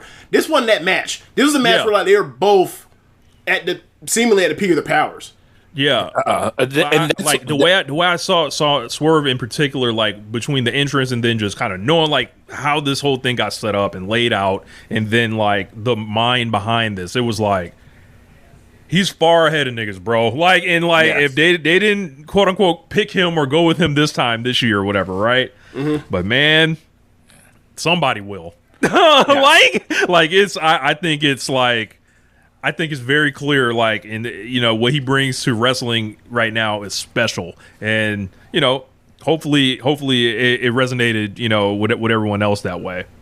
This was absolutely a superhero boss fight, and by them coming out as Bane and Lobo, they gave you that message from the beginning that it wasn't going to be no one hidden blade that finishes this match. It wasn't going to be a swerve stomp that finishes this match. It was going to take something otherworldly. It was going to be like Thanos versus Kang. Whatever big super villains you wanted to know, this is what it had to do. And it's like, to me, it even builds more into, I call Will Ospreay the Superman of AEW. Mm-hmm. It even built it more because Superman, gets his ass kicked or dies by the supervillain, which was Doomsday, which in this case was Mox. When he comes back and he's like, I'm ready for you. And Mox just puts him down. And he's like, Superman has to go to Fortress of Solitude and find something else inside of himself to really step up, to punch harder next time. Now, in this case, he had to go to Doomsday to figure it out, but hey, whatever. The story is still there. I didn't punch hard enough. I had to learn to punch harder. I had to learn to go at people with no heart whatsoever and get the job done. And this played out in this so bad. And it's like, if you were looking for a wrestling match, fuck you. Get out of here. It was. No. And what I mean by that is, it was like, well, these just hits one. It's over. No, but this was a superhero fight. It was going to take another level. Right. But what was told in this match was, all right, like, this is the thing, like, you can imagine these epic matches where any good wrestling match, right? Any good wrestling match, like, prides itself on the part where, like, at some point, it's up in the air who's going to win and who's going to, and ultimately what is the tipping, what tips whatever the scale for the other person to win, right? Yes. In WWE style, it's mostly like, all right, somebody's going for their finish move, and whether or not are you gonna get in the way, or do you have a counter in place to get to your finish move, or do you have a way to super kick somebody when they come to spear you, and then you take them off their feet and you pin them, right? With your super kicks, your finish, right? Yeah. In Japan, it's a lot of like, all right, we both got this fire. Sometimes one burns brighter than the other, but you got to extinguish the flame. Like, you got to put somebody down and finish them where, like, you hit them with the finish, and it seems like there's nothing left, and the last bit of any bit of strength this person has is to kick out, and they're just basically done, and you got to put them away, and you basically got to put them out of their misery. This was that style. Yeah. And on the margins, what was between these two in this particular fight it was honestly like getting early on, right? Mm-hmm. Early on is like, hey, like, Ospreay did do damage on Swerve's arm on the floor with that fucking arm bar. Mm-hmm. That played into the storyline that they were telling, where we're like, you know, I know Rich was like, and a lot of people were like, we don't want to see Will Ospreay do Saberism, but anybody that has any faith in Ospreay, have any parties figured out, is like, he's not actually going to do full on Saberism. It's going to be on the margins, and ultimately that played into it, and it played into the story of like getting people to believe that, like, at the end of this, the very end, where he's basically dead to rights, is he actually believes this Jon Moxley shit and Death Rider shit has made him better. He believes in himself after he came back and had doubts now. That's the story. Does this guy that it has everything figured out except for the mental and emotional parts of this, is he, because he's failed at this championship level. He's done everything to do in this company except for win the AEW World Title. What is the missing thing that is why he has failed, and why he can actually believe in him now to do it? It's the guys that fucked him up helping this dude figure this out. On the margins, he has the coach in place, right? Like, if we had Greg Popovich said of Mitch Johnson coaching the Spurs, might be a different result in the finals. That's all this story is. This is what this story is telling. And it's also going to the part where, you know, Moxie and them, they gonna play all sorts of middle mind games when they fuck him over and they put that Ziploc bag over his head and turn on him. Dude, Moxley wants a true adversary or whatever else, and he wants the AEW title. They're kind of rerunning this Danielson shit all over again in that way, where it's like, he's gonna turn on him, people gonna be furious, and we'll go from there. But you sure about that? You sure they ain't gonna cheer? That Will Ospreay getting suffocated? No. Yes. No. This is all right. But because we never know what side of the bed Jon Moxley gonna wake up on in the morning. He might just feel like being a babyface that day. Yes. You know? Yes. All right. So, but meanwhile, in this match, like, bro, me and Rich talked about this. Like, there's gonna be a point in this match where Swerve is gonna have people believe it, and I said this is probably gonna be 2 or 3 of those moments. He got him when Swerve kicked out of a buckshot hidden blade. I could not believe that shit. I was like, all right, man, y'all got it. We way out of here. We passed the 5-star shit. Like, Meltzer gonna give this shit like. This is my match of the year. Crazy. Like, this is my match of the year. No, and it's not even close. He's gonna give it 5.5. He's not gonna give it.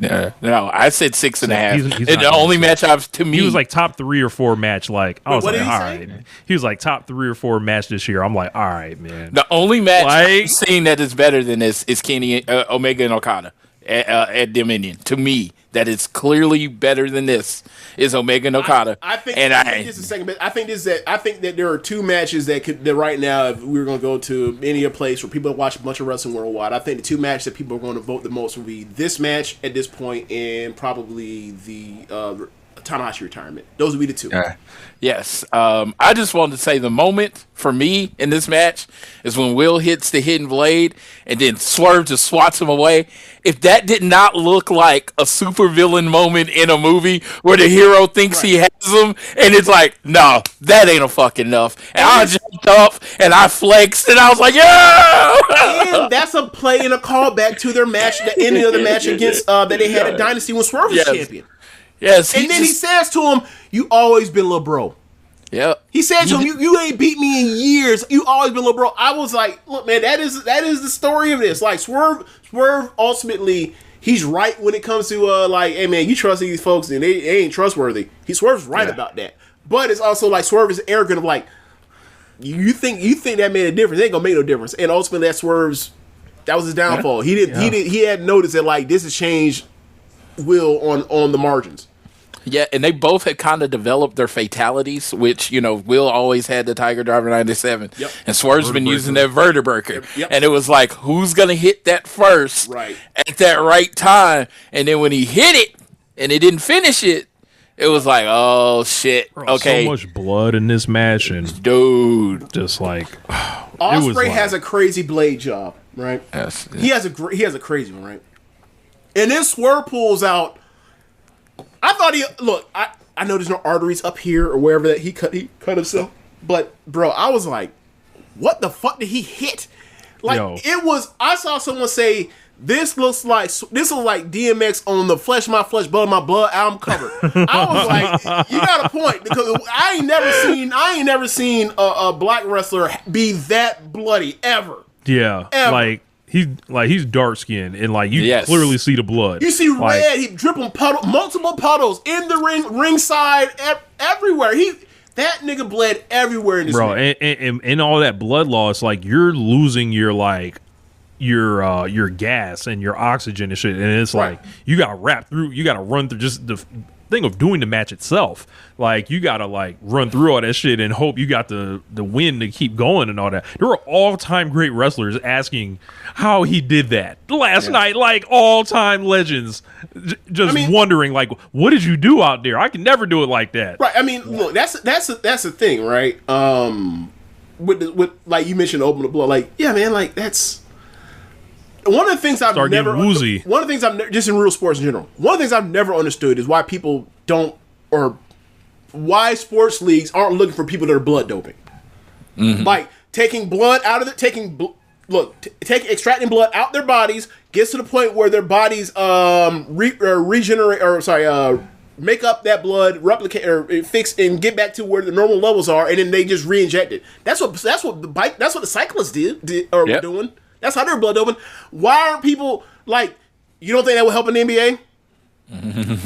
Like when people talk about LeBron and they make these PED jokes, I'm like, if there's anything I would guess he would be doing would have been blood doping back when he was in his prime. And it's like, you mean to tell me this 260, 70 pound motherfucker is the one that's playing for the whole entire second half of playoff games and doesn't like he's tired at all while he's playing offensive defense and controlling every single thing? How is he managing this? This don't make no sense. Like, that's the biggest drop off of LeBron, period, is like, you can see his gas tank year by year gets more and more worn out. Like, that's been the actual change. Not like he don't jump as high, even though it still happens, but like, the biggest thing when you watch LeBron is like, he ain't got no gas tank no more. Yes. Compared to what it used to be, where it's like, oh, he was playing 41 minutes at 260 pounds. But, back to Swerve, like you mentioned, like that's another part of the story is like the blood loss is like, how do they keep going this fucking far when it looks like they should just have nothing left? That shit was a movie, bro. Like, and it was just sorry, Rich, go ahead. Oh no, yeah, I was saying like I thought it was just like you could see it was like the peak of like what guys can do athletically and laying out all where you subvert the expectations and you take the crowd on a ride, and it feels like 50-50. Like again, we're going into this Ospreay weighted match where it's like, yeah, we're just, the part of the storyline itself was where it was like everybody thinks this is, some laydown or whatever. Bro, you're watching it and you're just seeing the performance and it's like 50-50. It's just, by itself, like right there. And it's like literally who is going to cross the tape first, and it comes down to, are we running through the tape or are we doing the chest shit? And the thing is, it was like the thing that came through to me is that Swerve was there on every level. Like, I've known Will Ospreay is one of the best wrestlers in the world. And I was telling Rich before we pressed record that I always put Swerve in the category. When you talk about wrestlers, I'd be like in-ring performers. I'd be like, it's Omega to catch the Ospreay. You know, I'd do that. But Swerve would be over there, best overall acts in wrestling. I would always talk about Swerve in that best overall acts in wrestling because I didn't really consider him that level of a wrestler. Last night, he gave me the double birds and said, here I am. I'm going to be here. I've been here. I could have done this whole time. I just finally got the stage to do it. And I'm standing up there like the last 5 minutes of this, I am on my feet, clapping, about have tears in my eyes, because they have convinced me that Swerve has a shot, even though I came into this match like, oh, Will Ospreay's definitely going to win. On those last couple of threes, I was like, man, give it to Swerve. Man, give it to Swerve. I'm like, they made me like, I am a fan, but they made me a fanboy in that moment. I was just like completely immersed in that world. In that moment, you talking to me, you can put me up a lie detector test. Is wrestling real? It is absolutely fucking real right now. And oh my God, I'll never forget this match. Yes, I'm beating my chest. And anybody tells me that they've seen a better match, I'm like, you're lying. You're just lying. Like, you haven't. You haven't. I don't care about your taste. I don't care about the tribalism, what line you on. You watched that match and didn't get excited. Get the fuck out of here. Don't even talk to me anymore. People hating. I've seen that cage match score, and I'm like, all right, like, there's people doing some hating on it. Like, obviously, with the cage match score, that's bullshit. This is going to win match of the year. This is almost like, what's it called? This is almost like we talking about the Ospreay and Ricochet match from Best Super Juniors almost like a decade ago. Yeah, this is like getting that kind of reaction where people are like, this is way too much. This is way too much. I'm like, all right. And they're talking all this bullshit like this is woke wrestling, all this like dumb shit. Like it's what does that mean? Exactly, it's ascribing political terms to bullshit. Shut the fuck up. You like that's like my personal message to you people that have come out here and just doing things like saying, yeah, this was a dud. This was a 2-star match and shit. Look, you can like whatever kind of wrestling, whatever. I'm not going to say you can't rate whatever, but you niggas are fucking dumb. Like, clip it, send it to whoever you want. Like, y'all know the folks that, you know, I be banging on is them doing this bullshit. Like, I'm sorry. Look, like they asked for this match. I was like, okay. I'm sorry. Niggas was athletic. That was my first time where Rich has been talking about Terry Funk counts about like their particular taste on wrestling is fucked up, and I be pointing out like it is weird. I've never seen it, but it is weird that a Terry Funk avatars will be talking like this. Meanwhile, Terry Funk fucking loves these dudes that be doing this shit. Yes, like he loved Manami Toyota. He loved Kyoko Inoue. He loved Tiger. He loves Will Ospreay and Omega in them. He loved them. Yeah. He loved these dudes. He was telling Dave Meltzer, "Yo, this is what's next." For innovation in pro wrestling when it came to All Japan Women's in the 90s. Y'all are spoiling the good. It's so fucking infuriating to see that kind of shit to where it's like you can't respect the athleticism, you can't respect the level of drama that went into this, you can't respect the match layout, you can't respect like. Does athleticism scare you that much? Does it make you feel unmasculine? Like, does it make you feel like what is it? I want these niggas to tell the truth. My favorite part is, like when people complain about this person didn't like. Oh, the Zack Sabre. Remember when Zack Sabre took that crazy neck drop from the top rope and one of them? I can't remember what it was, but like he sold it as if like. He was stood up and went down, and he almost died. Like someone taking a huge impact, right? And there were people like, "That's fake." You know what's fake? I was like, "Oh, you think that fall was fake?" He took the real fall, you dumbass. He can say however he wants to because he actually experienced it. Yeah. People don't. So yeah, people be doing that, and I'm like, hey man, y'all have y'all opinion of whatever y'all like, but like then you see this shit pop up in these actual human cockfighting MMA fights where someone actually can do that shit, right? Shoot power bombs, get the fuck back up sometimes. Yeah, people gotta stop. Yeah, I no longer. In my positivity, I no longer get angry at those things. I just become positive that they're stupid, and they have no taste. And I'm like, because it becomes this again. It becomes this divided thing where it's like I have to pick something wrong with you because I can't accept that it's so much better than what I watch. It's tied to our identity. It's like, no. I have to disparage. It's like, you're like, oh, I remember. To use an example, I no longer get into Jordan LeBron arguments because I realize I'm disparaging Jordan, one of the gods of basketball. I'm trying to disparage Jordan to try to get my point across that LeBron's good. And if I really love LeBron, I don't need to disparage Jordan. I can just talk about what LeBron did. And that's what I feel about AEW. I don't need to disparage the other company because I'm just going to talk about what I just saw. And what I just saw was remarkably one of the best matches I've ever seen. I'm like, it's one of the few times, like I say, I was glad I was at home. Mm-hmm. I was glad I was at home because you could see the whole presentation of everything. And again, had my bang in me. So the slog that is sometimes AEW pay-per-views wasn't really affecting me. I was hyped. And it was just like, I'm sitting there in shock. And I'm just like, I knew it was going to be match of the night. Go check out ATE if you want to. I said it was going to be match of the night. But they fucking kicked my expectations in the nuts and said, you know what? Don't ever disrespect us by thinking we're only going to have a 5-star match. Yeah. like, that's how you disrespected me. You said we were going to have a perfect match. No, we left perfect about 10 minutes to go in the match. They were already at perfect. And then they just pissed all over anybody you ever thought had a good match ever. Yeah. So the thing for me is you just mentioned that this match you've never really thought of Swerve in the categories of like maybe best wrestler in ring or whatever else at its very top level, and I've always had him in like that second tier, right? Where it's like the very very best guys, the select few, the less than handful, and then like there's, if you want to say, well, I don't know, 15 other people or whatever else. If you the rest of whatever, like he's in that category for me.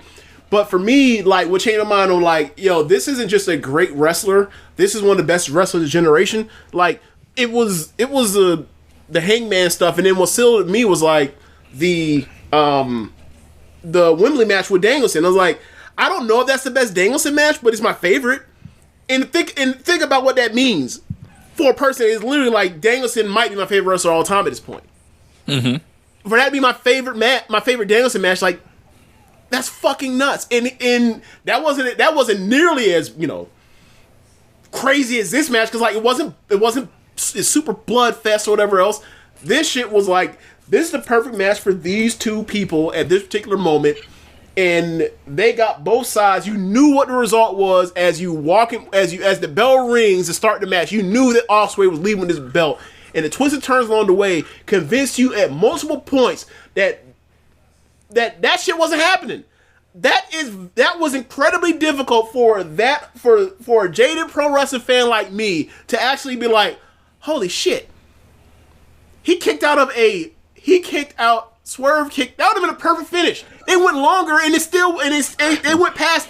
It still kept peaking, but it's like to kick out of a buckshot hidden blade was nuts. That was nuts.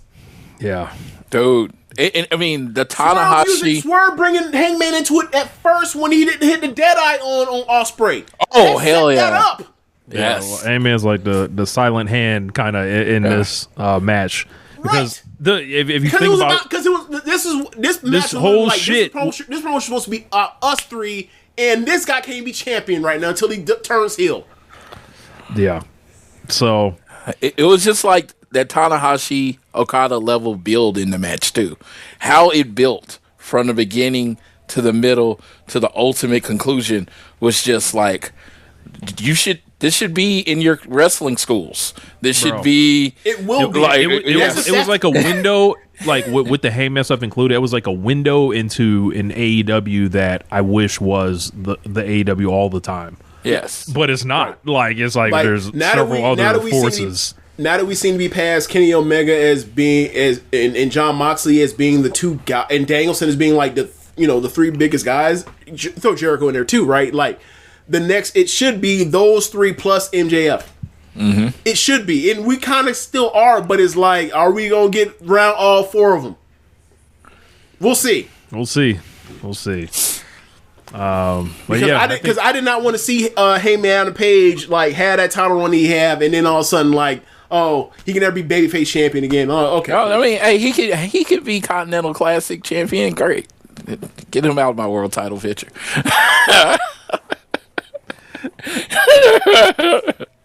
Speaking of world title picture, we had a Death's Door steel cage match, a circular cage, which I thought the circular cage looked fucking incredible visually. Never use a different cage. I've never used a different cage. This is the cage. This is it. This is the cage. Why do anything else? This is the AEW cage. Well, I like their singles, their regular original cage match that goes all the way down like to the floor. That like their regular match for like regular cage matches. Yeah, right? like if it's a one-on-one, use that. They're like multiple person or whatever else. This is a nice addition, whatever else. Like obviously they're going to bring out blood and guts eventually again, but yeah, you're right. Now, I think it's a nice bit of symbolism that they brought a circular cage, and the other promotion is tied with Endeavor in UFC. Like I thought it was kind of notable that they brought out the Bellator cage. Basically, yes. I thought it was a nice bit of like, y'all gonna do the octagon shit. We got the circular joint. So that was cool. Man, this match was fun as hell. It was fun. It was way more serious than like that match they had last year with like Tanahashi and shit. I agree. Even with the Leo Rush portion, yes. Like I think they thought a lot of this stuff out, and also hit niggas with the Nintendo controllers. I was screaming. I popped for that. That was it. That had me. Like the 5-year-old Floyd was. Oh my god! It was wrestling. Wrestling and those things was like bricks, man. Fletcher took a fucking a bump on basically from the neck and head onto the Nintendo. Like, you damn dummy. This nigga Darby Allin planted a bomb at one of these. Like he planted a bomb. What was the bomb in? What was the bomb in? It was a bag, right? It was in a backpack. Yeah, and remember I be calling that man a school shooter? Yep. I've called him that multiple times on my show. This nigga Darby Allin took tacks to the face. And that face he made was like, that was the first time I ever seen him do some shit. I'm like, he regrets that one. Yes. I bet he won't do that one again. It looked cool as hell though. You have it's peaking with Andrade wearing the fuck Don Callis, fuck MJF. Soon to be triple platinum shirt whenever they release that one. Waits 30 minutes, kicks Jake Doe in the nuts so hard. Oh yeah, I didn't see that on replay until someone pointed out like he shot kicked him in the nuts. I looked, I was like, oh yeah, that's you might got to go back and apologize about that one in the back, because that one's like, hey bro, you ain't had to. I got torsion now. I like the Kyle Glocks out of lines Andrade's shirt that says fuck Mox as well. You got Rich's thoughts on the tired ass focus of AEW booking. I don't think you hate Don, do you? Okay, I don't hate Don. I think I'm just tired of Don. Okay, I'm like, all right, man. Like, I think that's the same thing for Mox too. You don't really hate Mox. You just tired. Yeah, it's just like, all right. So the Moxley thing in this show is like I feel like we saw him far too many times. We didn't mention that he did the voiceover for the match of the main event, and then appeared at ringside. Yeah. Not gonna blame him there. You put the match together however you put it together or whatever, right? And you have the joint where he's after the match was shown to Umino. Yep. You have him working the match against Bandito as a full heel in California, ripping in Luchador's mask up. So like, there's a lot going on. It's inarguable. Like these are just the facts. I'm not even editorializing. You've been talking about this for weeks. That's exactly what it is. Like we talked about that, or actually last week we talked about like that whole first hour of Dynamite being like, all right, heel Death Riders, heel Marina, babyface Garcia, Osprey, no, babyface Osprey, babyface Garcia. It was like, yeah, that's a mind fuck. Yeah. So we'll take it back to the cage, but yeah, I thought the cage match was very fun, laid out well. You know, they stole him off. Pulled out. Yes, the fuck you. Yeah, that was funny. Yes. The funny part was after the way he was taking so long to grab whatever out. I was like, he's gonna pull out a middle finger, and it's sure enough, he pulled out a middle finger. I died. Yeah, I was like, is he setting up, bro? I was like, what's going on? I was like, are they trying to get a? I was like, are they trying to get a specific camera shot or something? What's happening? And then he pulled that shit out. I was screaming. Bro, it was so funny because Okada was like, you know, we making about Okada. You know, he came and he was wrestling and started in a t-shirt, so he's out here doing his whole "I don't give a fuck" thing, and like, when the way his hands are is like he was afraid of a weapon being pulled out on him, right? Like I thought. You know, Caleb loves to do this. Anytime there's a no DQ match or a death match, whatever, or a cage match, he loves to pull out that line of, well, I need to pull out a gun and shoot somebody. There's no rules, right? Yeah. So, like, Okada's behaving like, oh, we in America, there's guns here. Have I pushed Takeshi over the line where this man now has a firearm, he's going to use it on me? Is he gonna hit me with that shit to turn out the prime minister in Japan, that makeshift gun? And then when it happened, he put that middle finger on. Okada made a face like, all right, you got me. I fucking died, man. I loved it. And I love the interaction of like Takeshi has to fight literally Fletcher and Okada at the same time. Basically, it was so good. There were so many good moments of this, like the Darby moment stuff that happened, as you mentioned, that led up to the explosion with Kevin Knight. That was really good too. Yeah, man. So I popped for Willow sending orange slices. Yes. In the bag. I was like, just like the group mom. The orange slices onto the which blood. led to throw it on the cut up onto the blood because it's cuts and you get the citric acid burn. Look, Rich, I was out here screaming out that that plies on watch this. Jack boy's out. Send him, please, so I can burn him. Yeah, I was like, they burning his ass. I did that one time. I got a paper cut and I ate an orange. And oh my God. I'm like, if that was your form of torture, I'd tell you whatever you wanted. I'm like, no citrus burns and peroxide and cuts. No, man, no, thank you. No. J Doyle takes the pin. Yes, and that's why he was in the match. Instead of Mark Davis. Wednesday night. Yep. So, and you know, MJF lost his title. Oh, that's the whole hook on the Dynamite after, right? Yeah, after the show. But you know, you got that set up, and then you also like, you know, they're going to do Grand Slam Mexico and Arena Mexico, and I think August 2nd. Like, I mean, that's where I'm putting that Andrade match. Yeah, whoever got the belt. Yeah. So we'll see. But I loved it. I thought it was a great match. Really great match. Up next, women's Owen Hart final. Mercedes Moné versus Maya World in an incredible match. Flex, drop a bomb to that. Like a match with heart, a match with emotion, a match with somebody getting their chance on their first big stage against somebody that inspired them to get into wrestling. Two black women at that. Mercedes coming to see the side effects of her own greatness, because like at some point maybe she is as legendary as she thinks she is, right? And maybe she has inspired all these women around the world. Like maybe these ain't just stories that, you know, people talking about. Like it's right there. And then you see everything that My World threw in to do all these odes to different great moments in Mercedes matches over the years. Yep. This had me, and I believe Floyd as well, and it was just like, I can't believe it. Like, and then like I didn't expect Maya World to get up to that level, right? This is the first time I really, got a extended look at something like beyond like a television match. So I was like, okay, we'll see, how it goes. This Mercedes, this is the best Mercedes performance. Yeah, she's good. TV, be like, oh yeah, she's good. Yeah. But that's another thing. Like, you don't know how good or what that person can do, because it's like, there was a Queen Amanada in Red Velvet match on last show, and it was like, those are two good ass wrestlers at this point. It all comes down to timing and circumstance with this.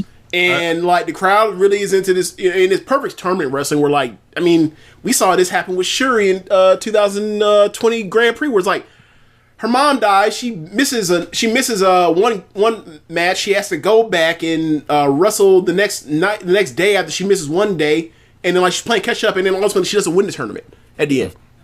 But that set the path for Shuri to become literally the best stretch women's wrestler I've ever seen for 2 years. But with Maya, is like, this tournament wrestling this is real. They took advantage of a tragic situation in real life, as far as saying like, look, we know this person's talented.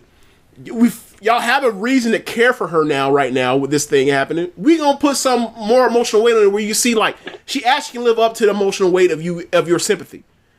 This is one of your next top baby faces in this promotion in the women's division.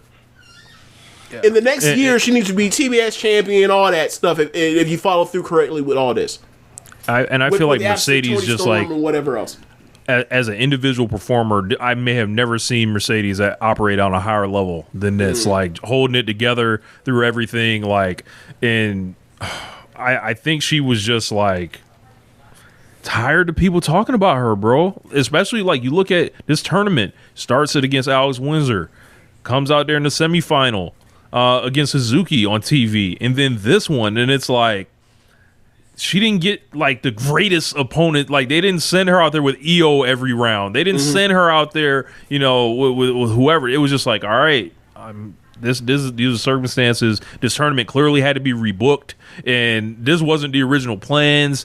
Like, they tapped into something that had people viscerally reacting to them in this match. They weren't chanting about how awesome it was. Like, they were living and dying with Maya World hopefully winning, but also knowing that Mercedes fucking rules, and it's her fucking time to be on top of this promotion.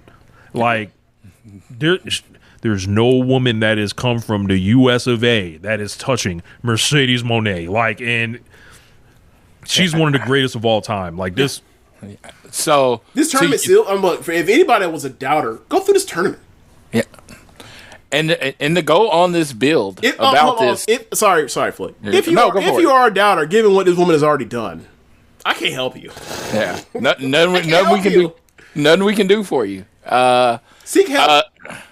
I am doing the AEW match guide with Sir Sam, and we're covering Sting versus Ric Flair from Clash of the Champions '88. Okay. And the reason I say this, because I was a very young little Stinger at this point, and that's what vibe this match gave me. Because everybody knew Sting had the look to be the guy.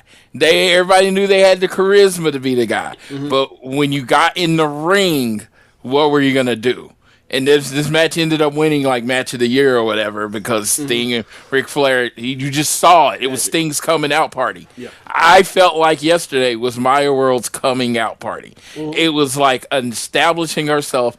I'm not going to be here now. I'm going to be here for the next 10 years. You're going to be cheering me. You're going to be booing me, but you're going to see me.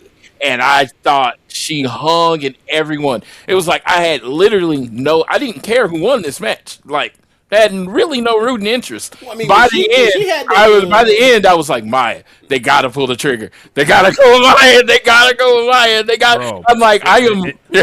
And it's like, some matches are bigger than execution, bigger than botches. And I hear all the time, James, about how I need to accept that wrestling isn't perfect, and it's sloppy at times, and it's a struggle. Well, how about it now? Let's apply the struggle. But there were only issues in this in like the first 2 minutes of the match or 5 minutes of the match. Who gives a shit? if we are doing the whole situation of we are gymnastic judges and any little flub or whatever else gets taken or gets deducted or whatever else, okay, cool. But also that means like when it happens matters. That shouldn't happen at the end. That should happen at the very beginning. Yeah. And they kept building and building and building after that. So and guess what? Guess what happens in combat sports? There are wardrobe malfunctions. It happens. Yes, the corner thing where they couldn't do the Mercedes saved it so well. That did happen. Yeah, it ended up looking like it was almost intentional. You know what I mean? Yeah. Because it was like, of course she's gonna try to stop her from doing that. And she has to keep trying different ways to get into that position. Mm-hmm. Like I said, I've never minded a little sloppiness in wrestling. It's just how you adjust. And you saw on the fly what someone that has been doing this for over a decade can do with a bad moment, where if it was someone with less talent, that's a lot worse. Like she's going for the powerbomb a third time and possibly dropping her on her shit. Yes. It's like, it didn't work.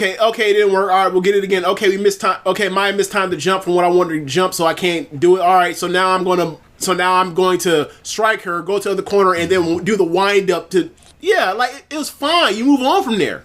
Like the Osprey match, right? When they were trying that shit on the table and it didn't work out, they both flew over the top. They just moved on to the next section, the next part of the match. Where it's like, in kayfabe, where are they? And then they picked up from where they were, but it was a botch. Oh, well. Yes. Shit happens. Yeah. Right? Like, we were talking about Sami Zayn earlier, right? The first Sami Zayn main match that got him, like, over the top was, like, there was a match of him and Kevin Owens or whatever else in 2016 where, like, this is right before SummerSlam. Right? So, like, Sami goes for his Arabian moonsault. He basically gets caught and doesn't land and basically lands on the apron.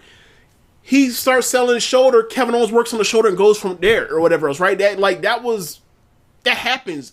There are fuck ups in pro wrestling. It's not perfect.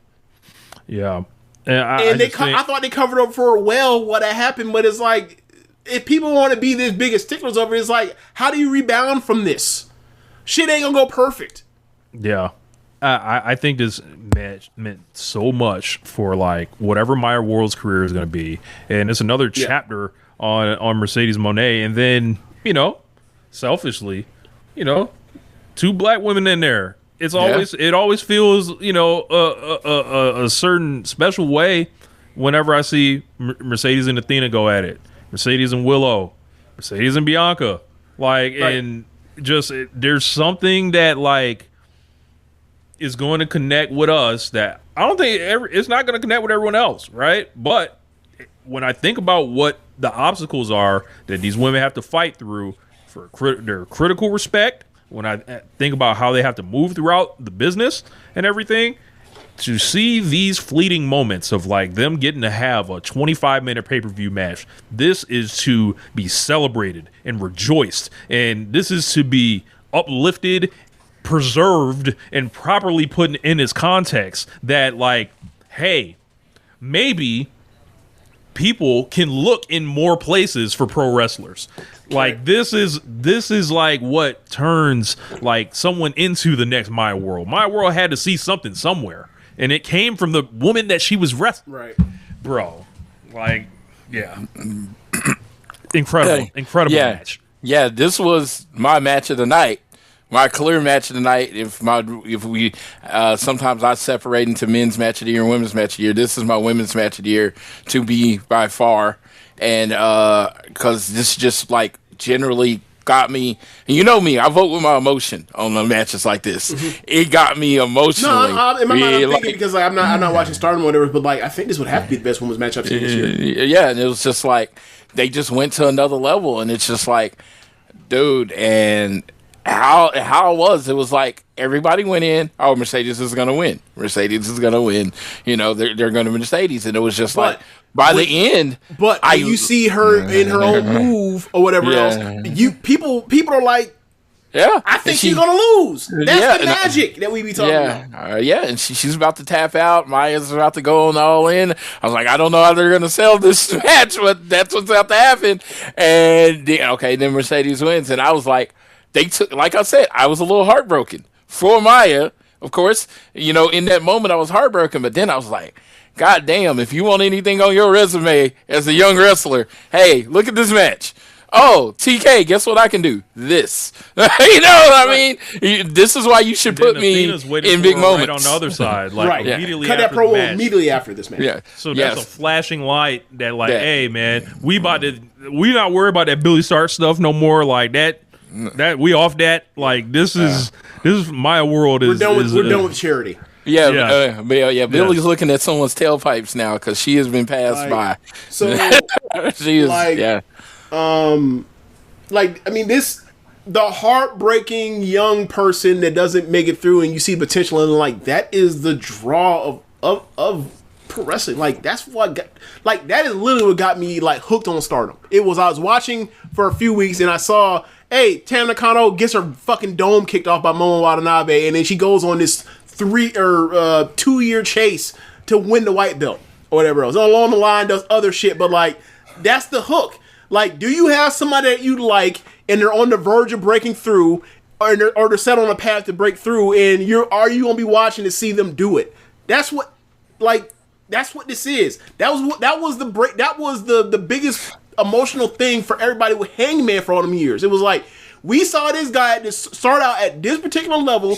We see him tracking and stumbling and failing along the way, and he finally gets to the top against Kenny Omega and then against Jon Moxley, and we love the hell out of it every time it happened.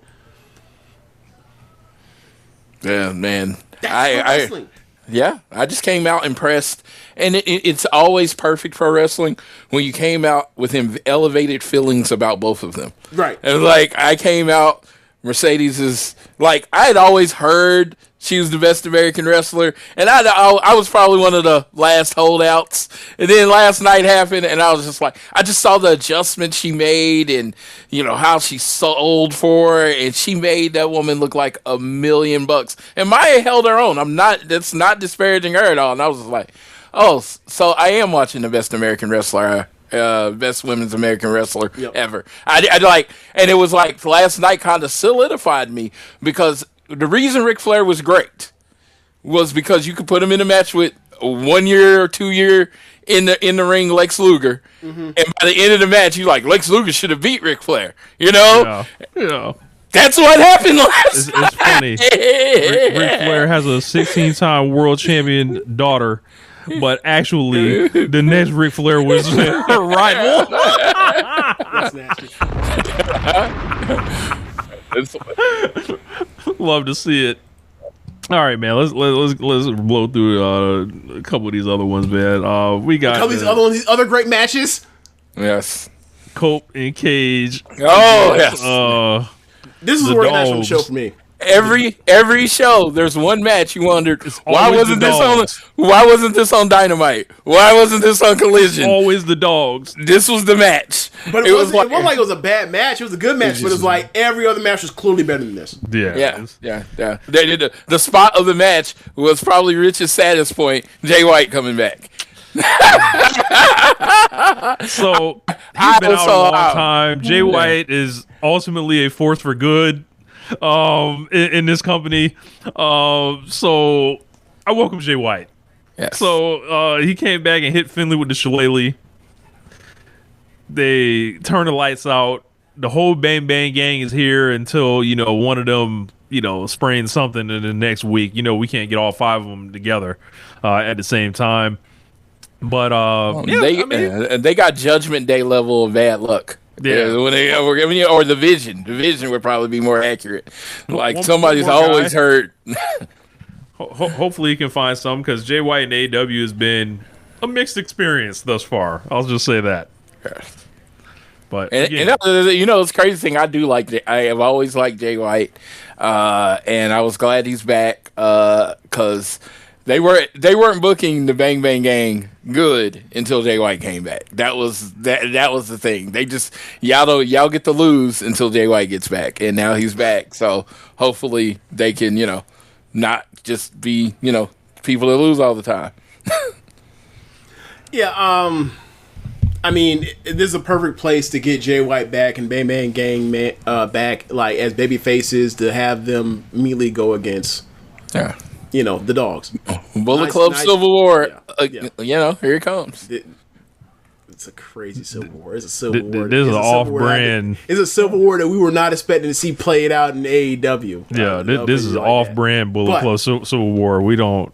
Right. But, look, if this is your way to get Jay White and Gabe Kidd, like, into this. I see that. I watch that. Incorporated because these should be the people that, like, they should be, like, in that mix of like the TNT title and like title challenges on TV. Yeah, they should be in that mix.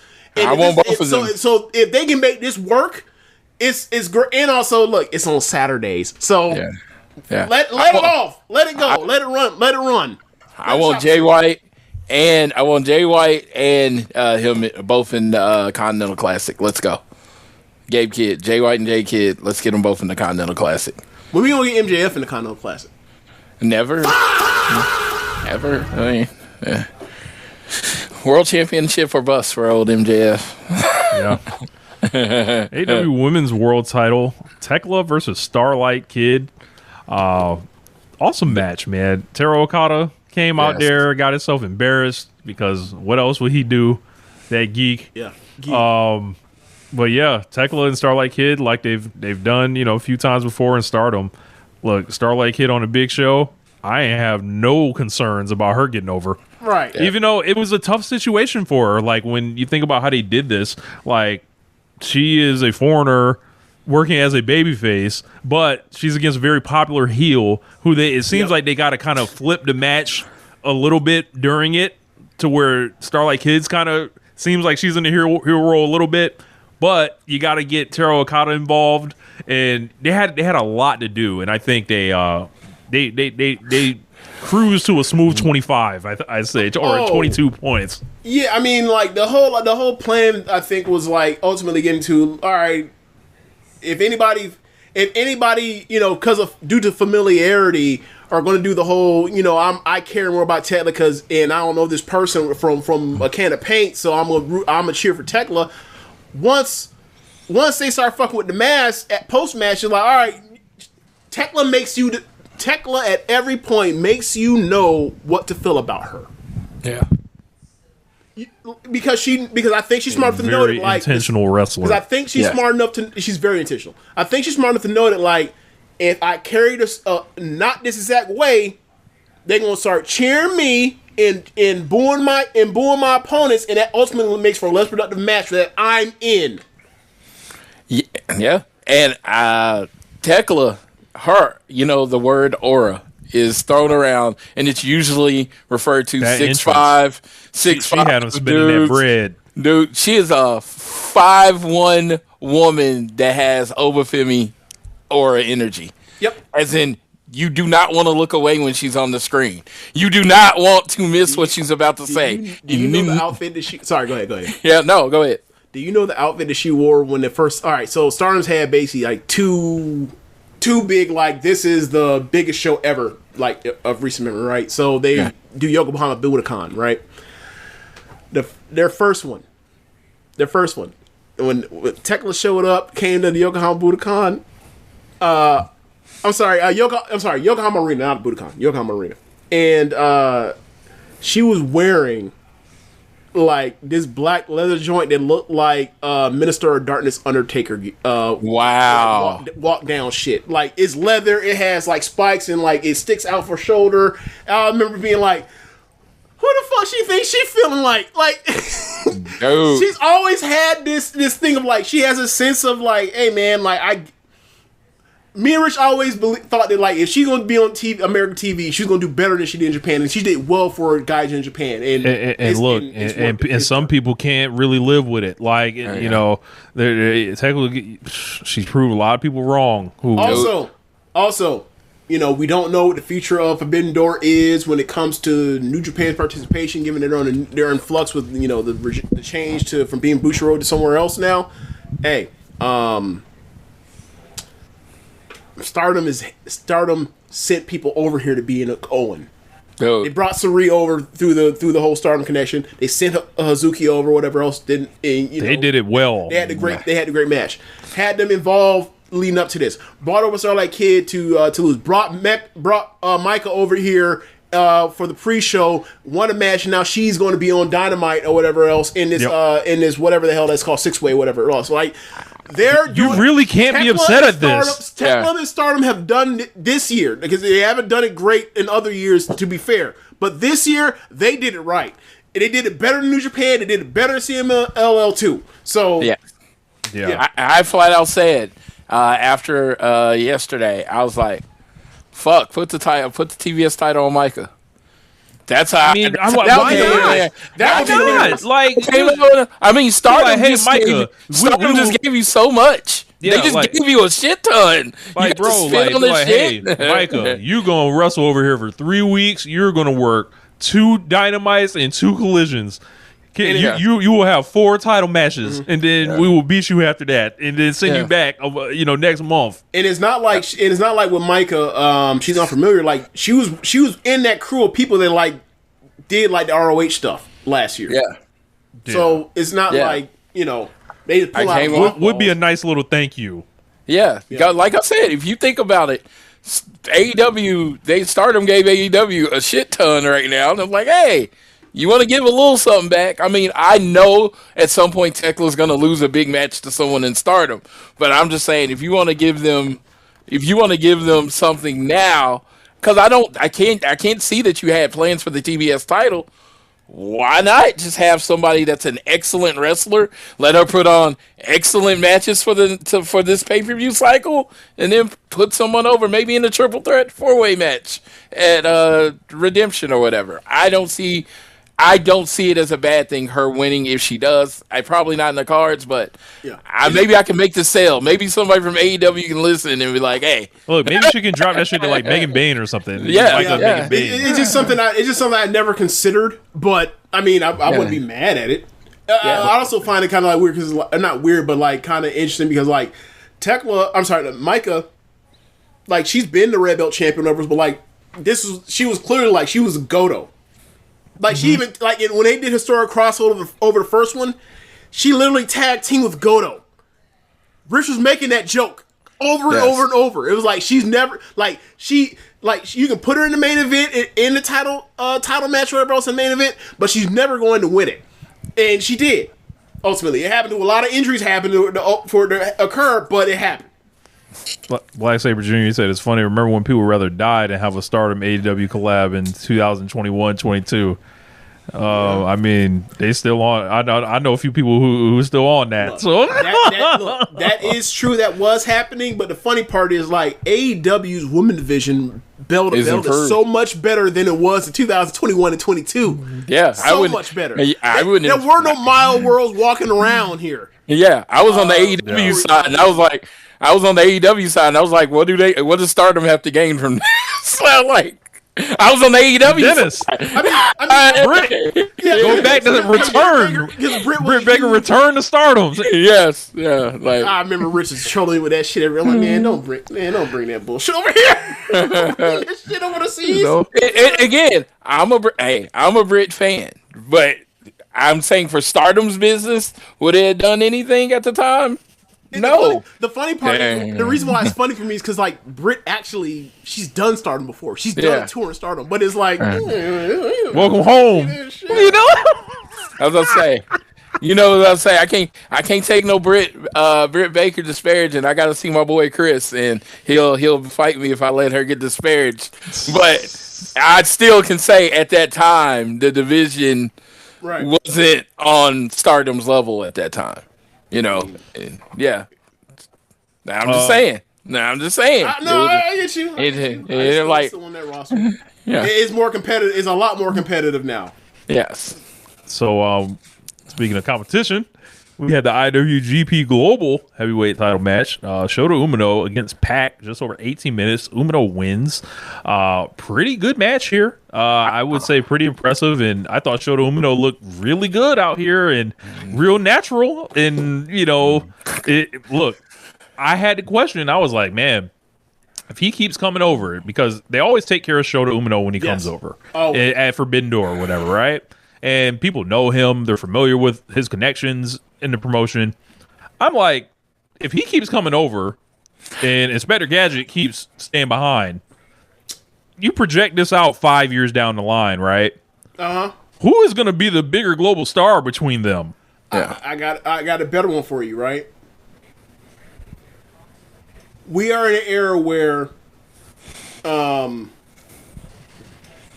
Okada left New Japan Pro Wrestling, and within 2 years later, Tetsuya Naito left New Japan Pro Wrestling. Tsuji, you don't want to do this shit or whatever else for whatever reason you got, whether you actually feel this way or you just rallying the fan base, cool. We talk about the real results. Bushiroad just sold New Japan Pro Wrestling. Right? I don't know when your next contract up, but there is one place that will pay you more than right, given what you've done in New Japan Pro Wrestling, will pay you more than New Japan right now, and it's AEW. You playing these games, whether they're kayfabe or shoot, whatever you want to do, whatever else, right? Shota Umino's bringing his ass over here. He's getting over every single time he's been over here. It's always, at worst, a very good match, or it's usually great, right? So when shit go left with the company, you tired, you ain't paying you what you think you feel like you worth. Tony Khan will be here to pay your ass. You might wanna reconsider this, because Shota Umino has a job in North America whenever he wants it, if he ever needs it. You might not, and you're more talented than Shota Umino. So might want to think about that part when you do this whole stupid shit or this silly shit. Just might. But he could be working, but it ain't gonna ingratiate you or whatever else for you bring your ass over here. If you bring your ass over here after you've done this in kayfabe. Like I said, we ain't that great with media literacy over here. Yeah. I was just saying, just like, you know, look, man, because like, how did I was like, the only thing that can save Shota Umino from, I think, you know, not ending up the bigger of the two is like, all right, your other option, Yota Tsuji, would be to become the eyes closed, hands down best wrestler in the world, and we have no choice but to just pay attention to you. Mm-hmm. But until that day, if you're not going to do that, I would suggest getting on the plane eventually. Because it ain't even got to be about New Japan, or it ain't even got to be AEW. Hey man, New Japan of America tickets don't be selling. Yeah, like they used to. And he came over and did a match with Andrade earlier this year. Yep. And it was a great match. Like the issue is I think it's myopic. I just think it's short-sighted of you were holding yourself up, you were cutting yourself off from opportunities that could benefit you in the future. That's all. I'll say this about the match. He just looks so much more confident than the recent years where it was like they thought he was going to be the guy, and then he would come out and wrestle, and he just looked like the lesser. In any, like when he was in the matches, he looked like the lesser. He looked like he was getting carried through.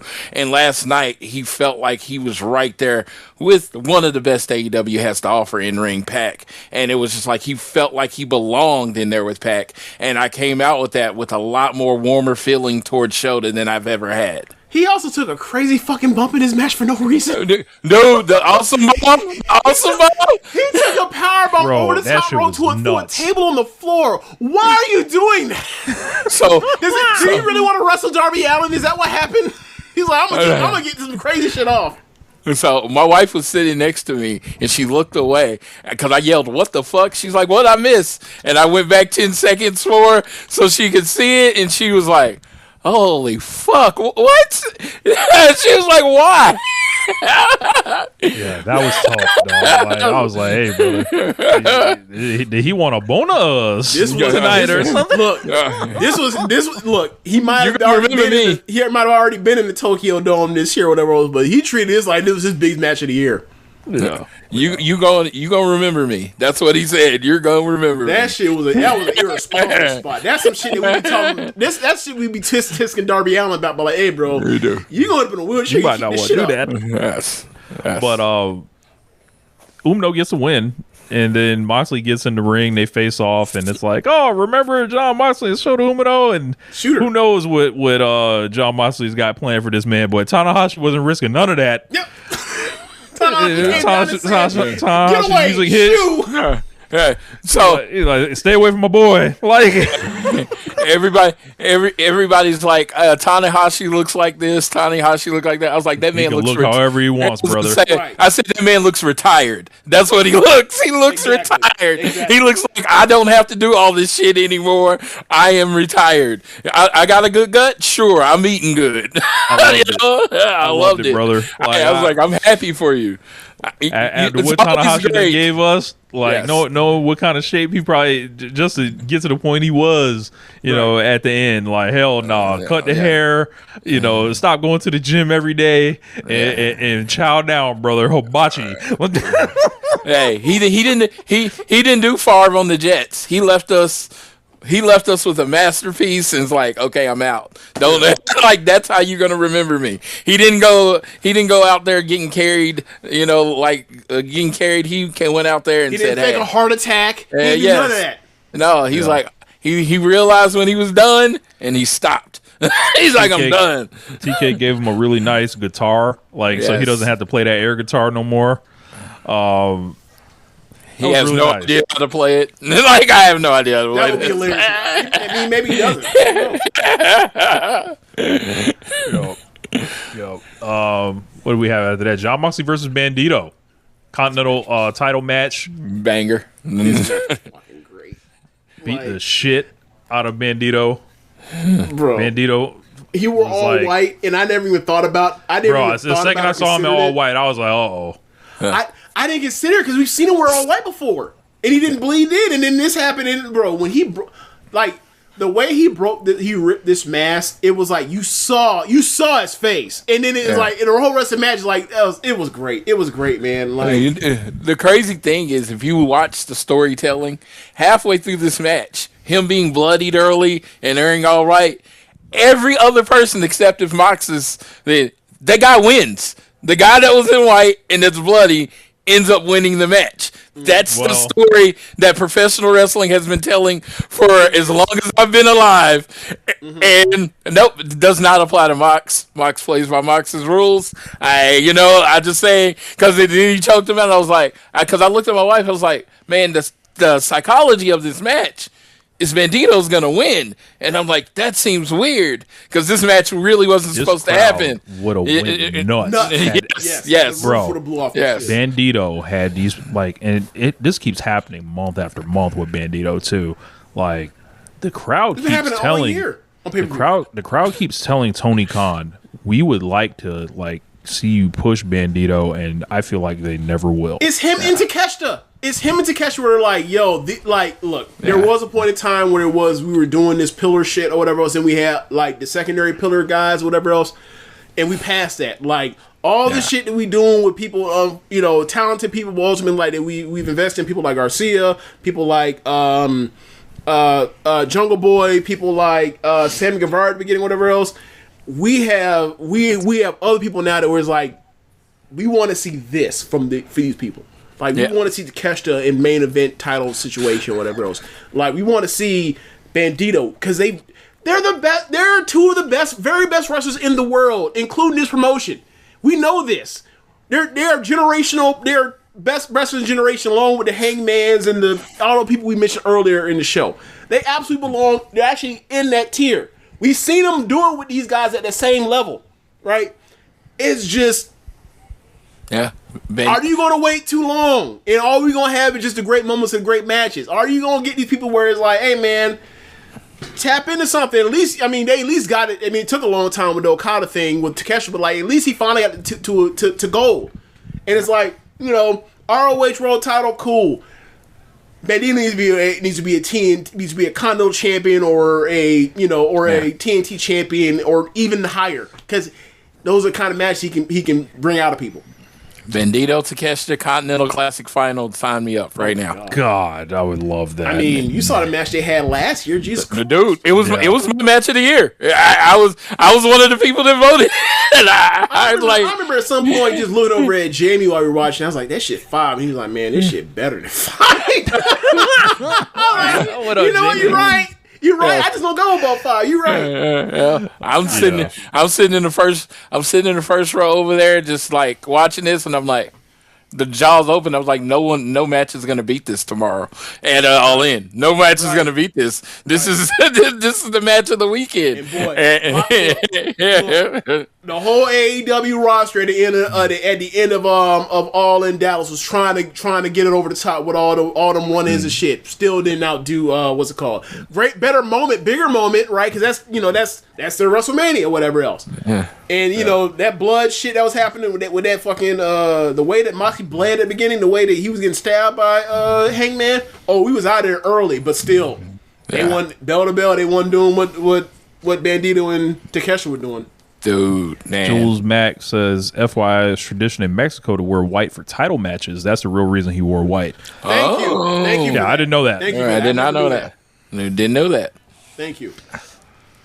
But yeah, man.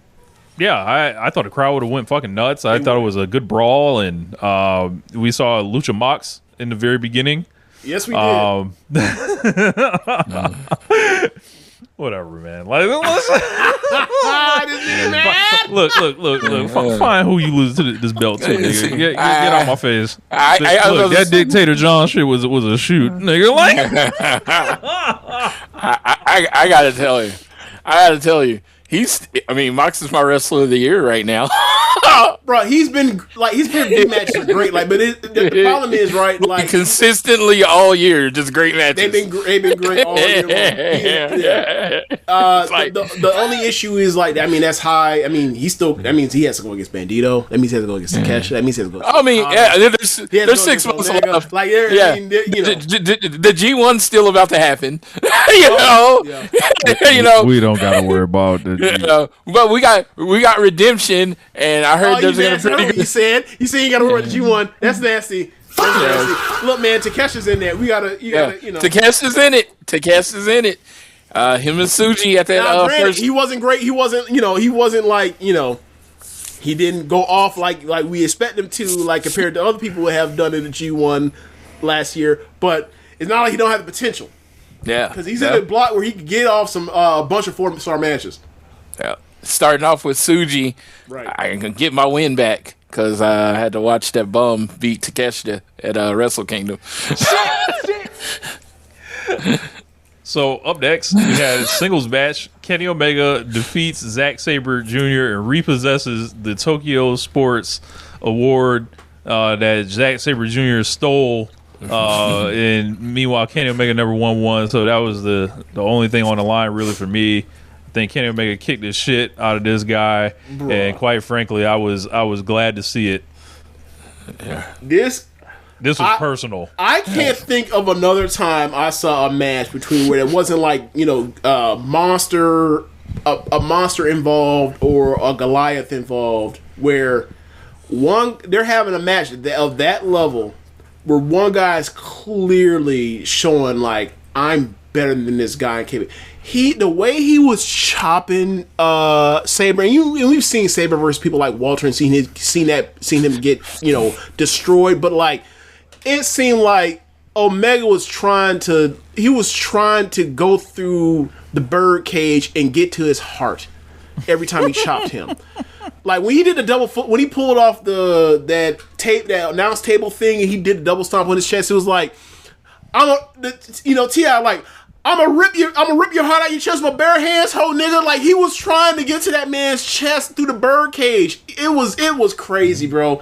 And Sabre, this is what I wanted a Sabre Omega match to be, where it's like he is going to do all the stuff you want Kenny Omega to do, and then he's also going to, and then it's a sharing above worlds. It's like, how can he possibly, the way he's hitting him, how can he possibly make this work? It's like, every time you try something, I'm gonna put you in the next hole. And let's see if you got enough stuff. And anytime you ever try anything technical with me, I'm reversing and now your ass in trouble. I love this match. I think. Can he put this fuck nigga in an arm bar? Showed him what it was. Yes, that shit was awesome. I forgot what it was. There was a spot where I think it was an escape out of a one wing angel. We turned to that was actually pretty cool. Clean. Yeah, that was pretty cool actually. Saber. Yeah. This is why we're all me and Rich do not like Saber style on a night to night basis. But when you put him in the ring and you say go have a super match, he damn well can do it as well as he can damn well can execute it and be as almost as replicable as any of the best wrestlers in the world. It's just it comes down to taste, and if you like his taste, I see why motherfuckers think this motherfucker is the best wrestler in the world. Cause like I've seen enough. So when I love them Danielson matches. That Danielson match he had in New Japan. Oh my god, a New Beginning. Jesus Christ. Yeah. I thought my brother was listening to Rich because when Zack Sabre, my brother didn't know the card, and Zack Sabre Jr. came out and he just audibly groaned. He's like, not this guy. I was like, have you been listening to Rich? I was like, what is going on? And then by the end of the match, he was like, okay. He's like, their styles work together well. They blended the styles together where it's remained an interesting match. Because my brother was ready to check out. He's ready to light up. Go a lot of ways. Because Saber can't eat you over he wants to. Where it's just like he's holding you in the next hole to the next thing, He feel like he playing defense against the fun of a match. Yeah. But yeah, like the one thing he don't get enough credit for is he's an incredible seller. Yeah, he don't get enough credit for that. And like you talk about the technical wizardry of all that, like the magic of what he makes it work is, whenever there's something for him to sell, he sells it big, and you know he's hurt whenever he's getting whatever's done to him, and you feel it in his matches. I know they can't because he's of the not tag. A bot. He has a soul. He knows how to work a crowd. Definitely. I know they can't because of the tag league, but if we had to reserve a New Japan spot in the Continental Classic, I would like it to be Zack Sabre Jr. Because I just think for those matches, I think he would, he's always good in the G1. He's always good. Always. Yeah. So, no, I really did think this match was, and it was crazy because this might have been people's match on the night if it was any other company. Any other company. It has a 9.00 on Cage Match right now, and it's like, maybe the third best match of the night. Maybe. Yeah, it's like fourth best match of the night. Something like that. For me, I had it as the second best match of the night. But the points that remains, there might have been three 5-star matches on this show. Yeah, and it was just like I'm not like I wouldn't give it 5-star, but if you gave Sasha and Maya 5 stars, I'm not mad at it. Yeah, I definitely got it at 4 3/4. Yeah. The emotion made it 5 for me. The emotion, the ride. Yeah, in the moment, I was like, yo. I get it. I was like, stars are fake. 5 stars. I get it. But that takes us to the opener with the Young Bucks, Sky Team, Massacre Dorada, and Mystico, and Shingo Takagi and Teton. And what the fuck else did you think we was going to see? Yeah, contractually. Greatness. Contractually, I have to say FTR is the greatest tag team of all time. Oh, brother, I don't know. But contractually, I'm not gonna ever say anybody's better than the Young Bucks. You ain't gonna hear that sentence. You're not gonna hear that sentence come out of my mouth.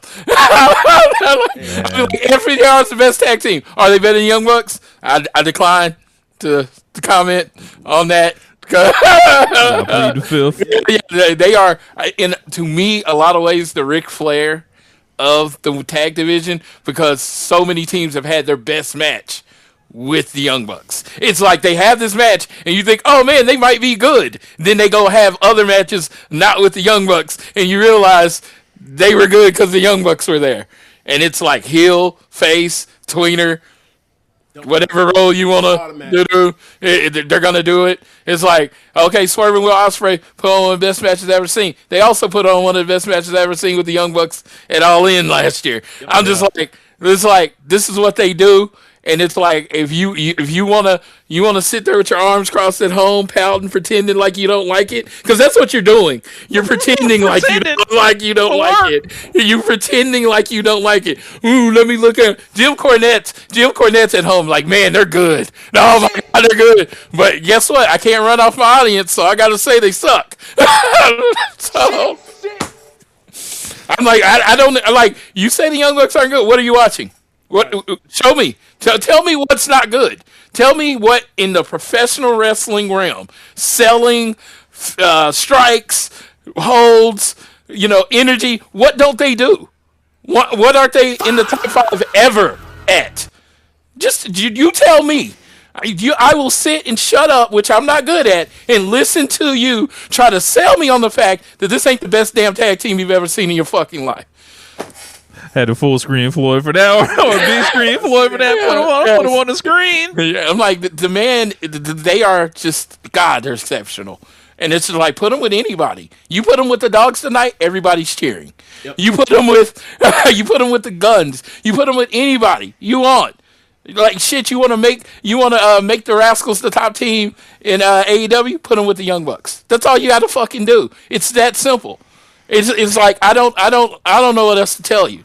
I love my team. Don't get me wrong. FTR, I'll ride or die 10 toes down.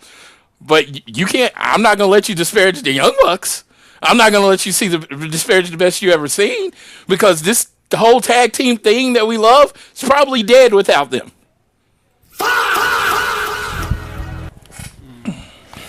Turn it up. Man. Turn it up. Got an FTR lifer on the payroll, giving praise to the Young Bucks. Can't say One Nation Radio ain't the best. Just producing greatness, man. But that was the show, man. Like, awesome. Incredible fucking Forbidden Door again. I want to just point out, Shingo, he had that shit in third gear last night. Dude, it didn't matter because the crowd loves him because he's Shingo Takagi, and the Young Bucks basically set him up like, look, bro, you finna hit your jab joint that you do. You finna pump and bomb people like in no cell and roar. Yeah. It was awesome, man. Like Mystico, easy night. Him and Mystico both. Easy night for both of them. Why? Because the Young Bucks set the match up. The best. Yeah.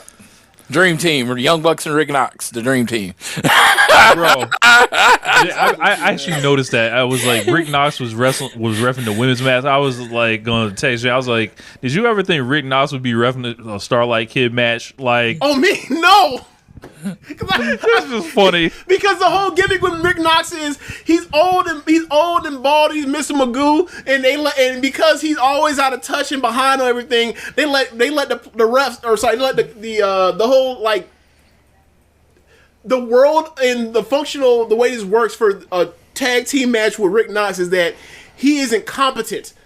So you're allowed to get away with everything because he's incompetent. Like it's literally like he's almost like a play on Jordy Crawford, and he's NBA coach or NBA ref. It's like he's incompetent, so you can get away with certain things or whatever else because it goes all these crazy places where there is no 5 count. It's really a 10 count or a 20 count, or really we ain't count at all because he out here trying to figure out what's going on. The refs are moving too fast for him to keep up with, but it keep on payroll because the matches end up being hot. In kayfabe, Tony Khan is derelict in his duty as actually handling refs. This man should not have a reffing license. Rick Knox in kayfabe.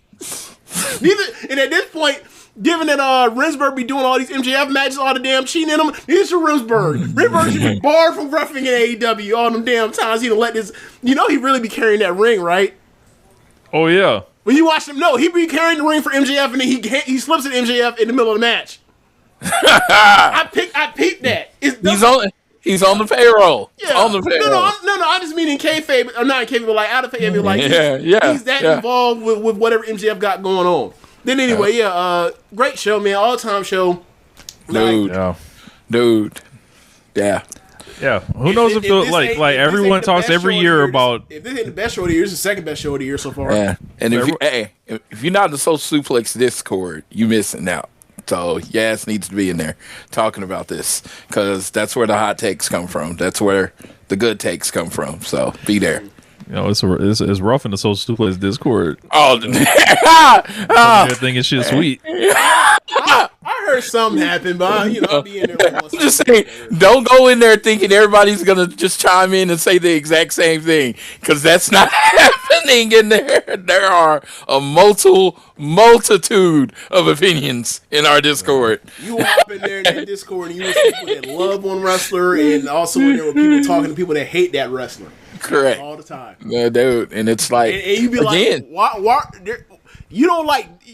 wrestlers be generally inoffensive. Be like, it ain't even like a CM Punk, volatile or polarizing person. It'll be like, who I don't fuck with? I don't fuck with Daniel Garcia. What did Daniel Garcia do? What? Man. Hey, as the resident person that got so much shit for being the long Hangman hater for about 3 months, that was Floyd playing with his life. Yes, that was fun. I was like, fuck that horse. You lucky Emily ain't pull up on you. Ain't pull up on you. Hey, you know what? You know what I ain't got to worry about? Emily or the Hangman winning the world title anymore. All right. Wait till Hangman turn heel, he be cheating. Everybody look, I can't Hangman with white t-shirt. Watch. Yes, I just want MJF to have Hangman's nameplate in his pocket because he owns it. Oh my God! You ain't gonna ever get to use this again. You should imprint it in his scarf. You talk tough. A real person ain't got no Donald Trump security. Hey, Wisdom by your dome. You better knock it off. Hangman can be the greatest national champion in the history of AEW. All right, thanks for listening. The national champion. One Nation Radio. Floyd, give us pause on where we can reach you and about the podcast, all things elite. All right, I'm recording in a few hours with the AEW Match guy with Sir Sam, so make sure you check that out. Sting works with Ric Flair from the original Clash of the Champions, and then of course All Things Elite. This is the All Things Elite review. I ain't doing this again. This is the All Things Elite review. So when you check out the Twitter, it'll just be a link to this show. There you go. It is done. We'll get some of Austin's thoughts on our show, but yeah, this was the review for me. And at AT Elite Pod on Twitter. I try to tweet. I don't do it often, but I try to tweet because honestly, if you're tweeting all the time, then what do you say on the show? You done gave all your best thoughts away. Yeah.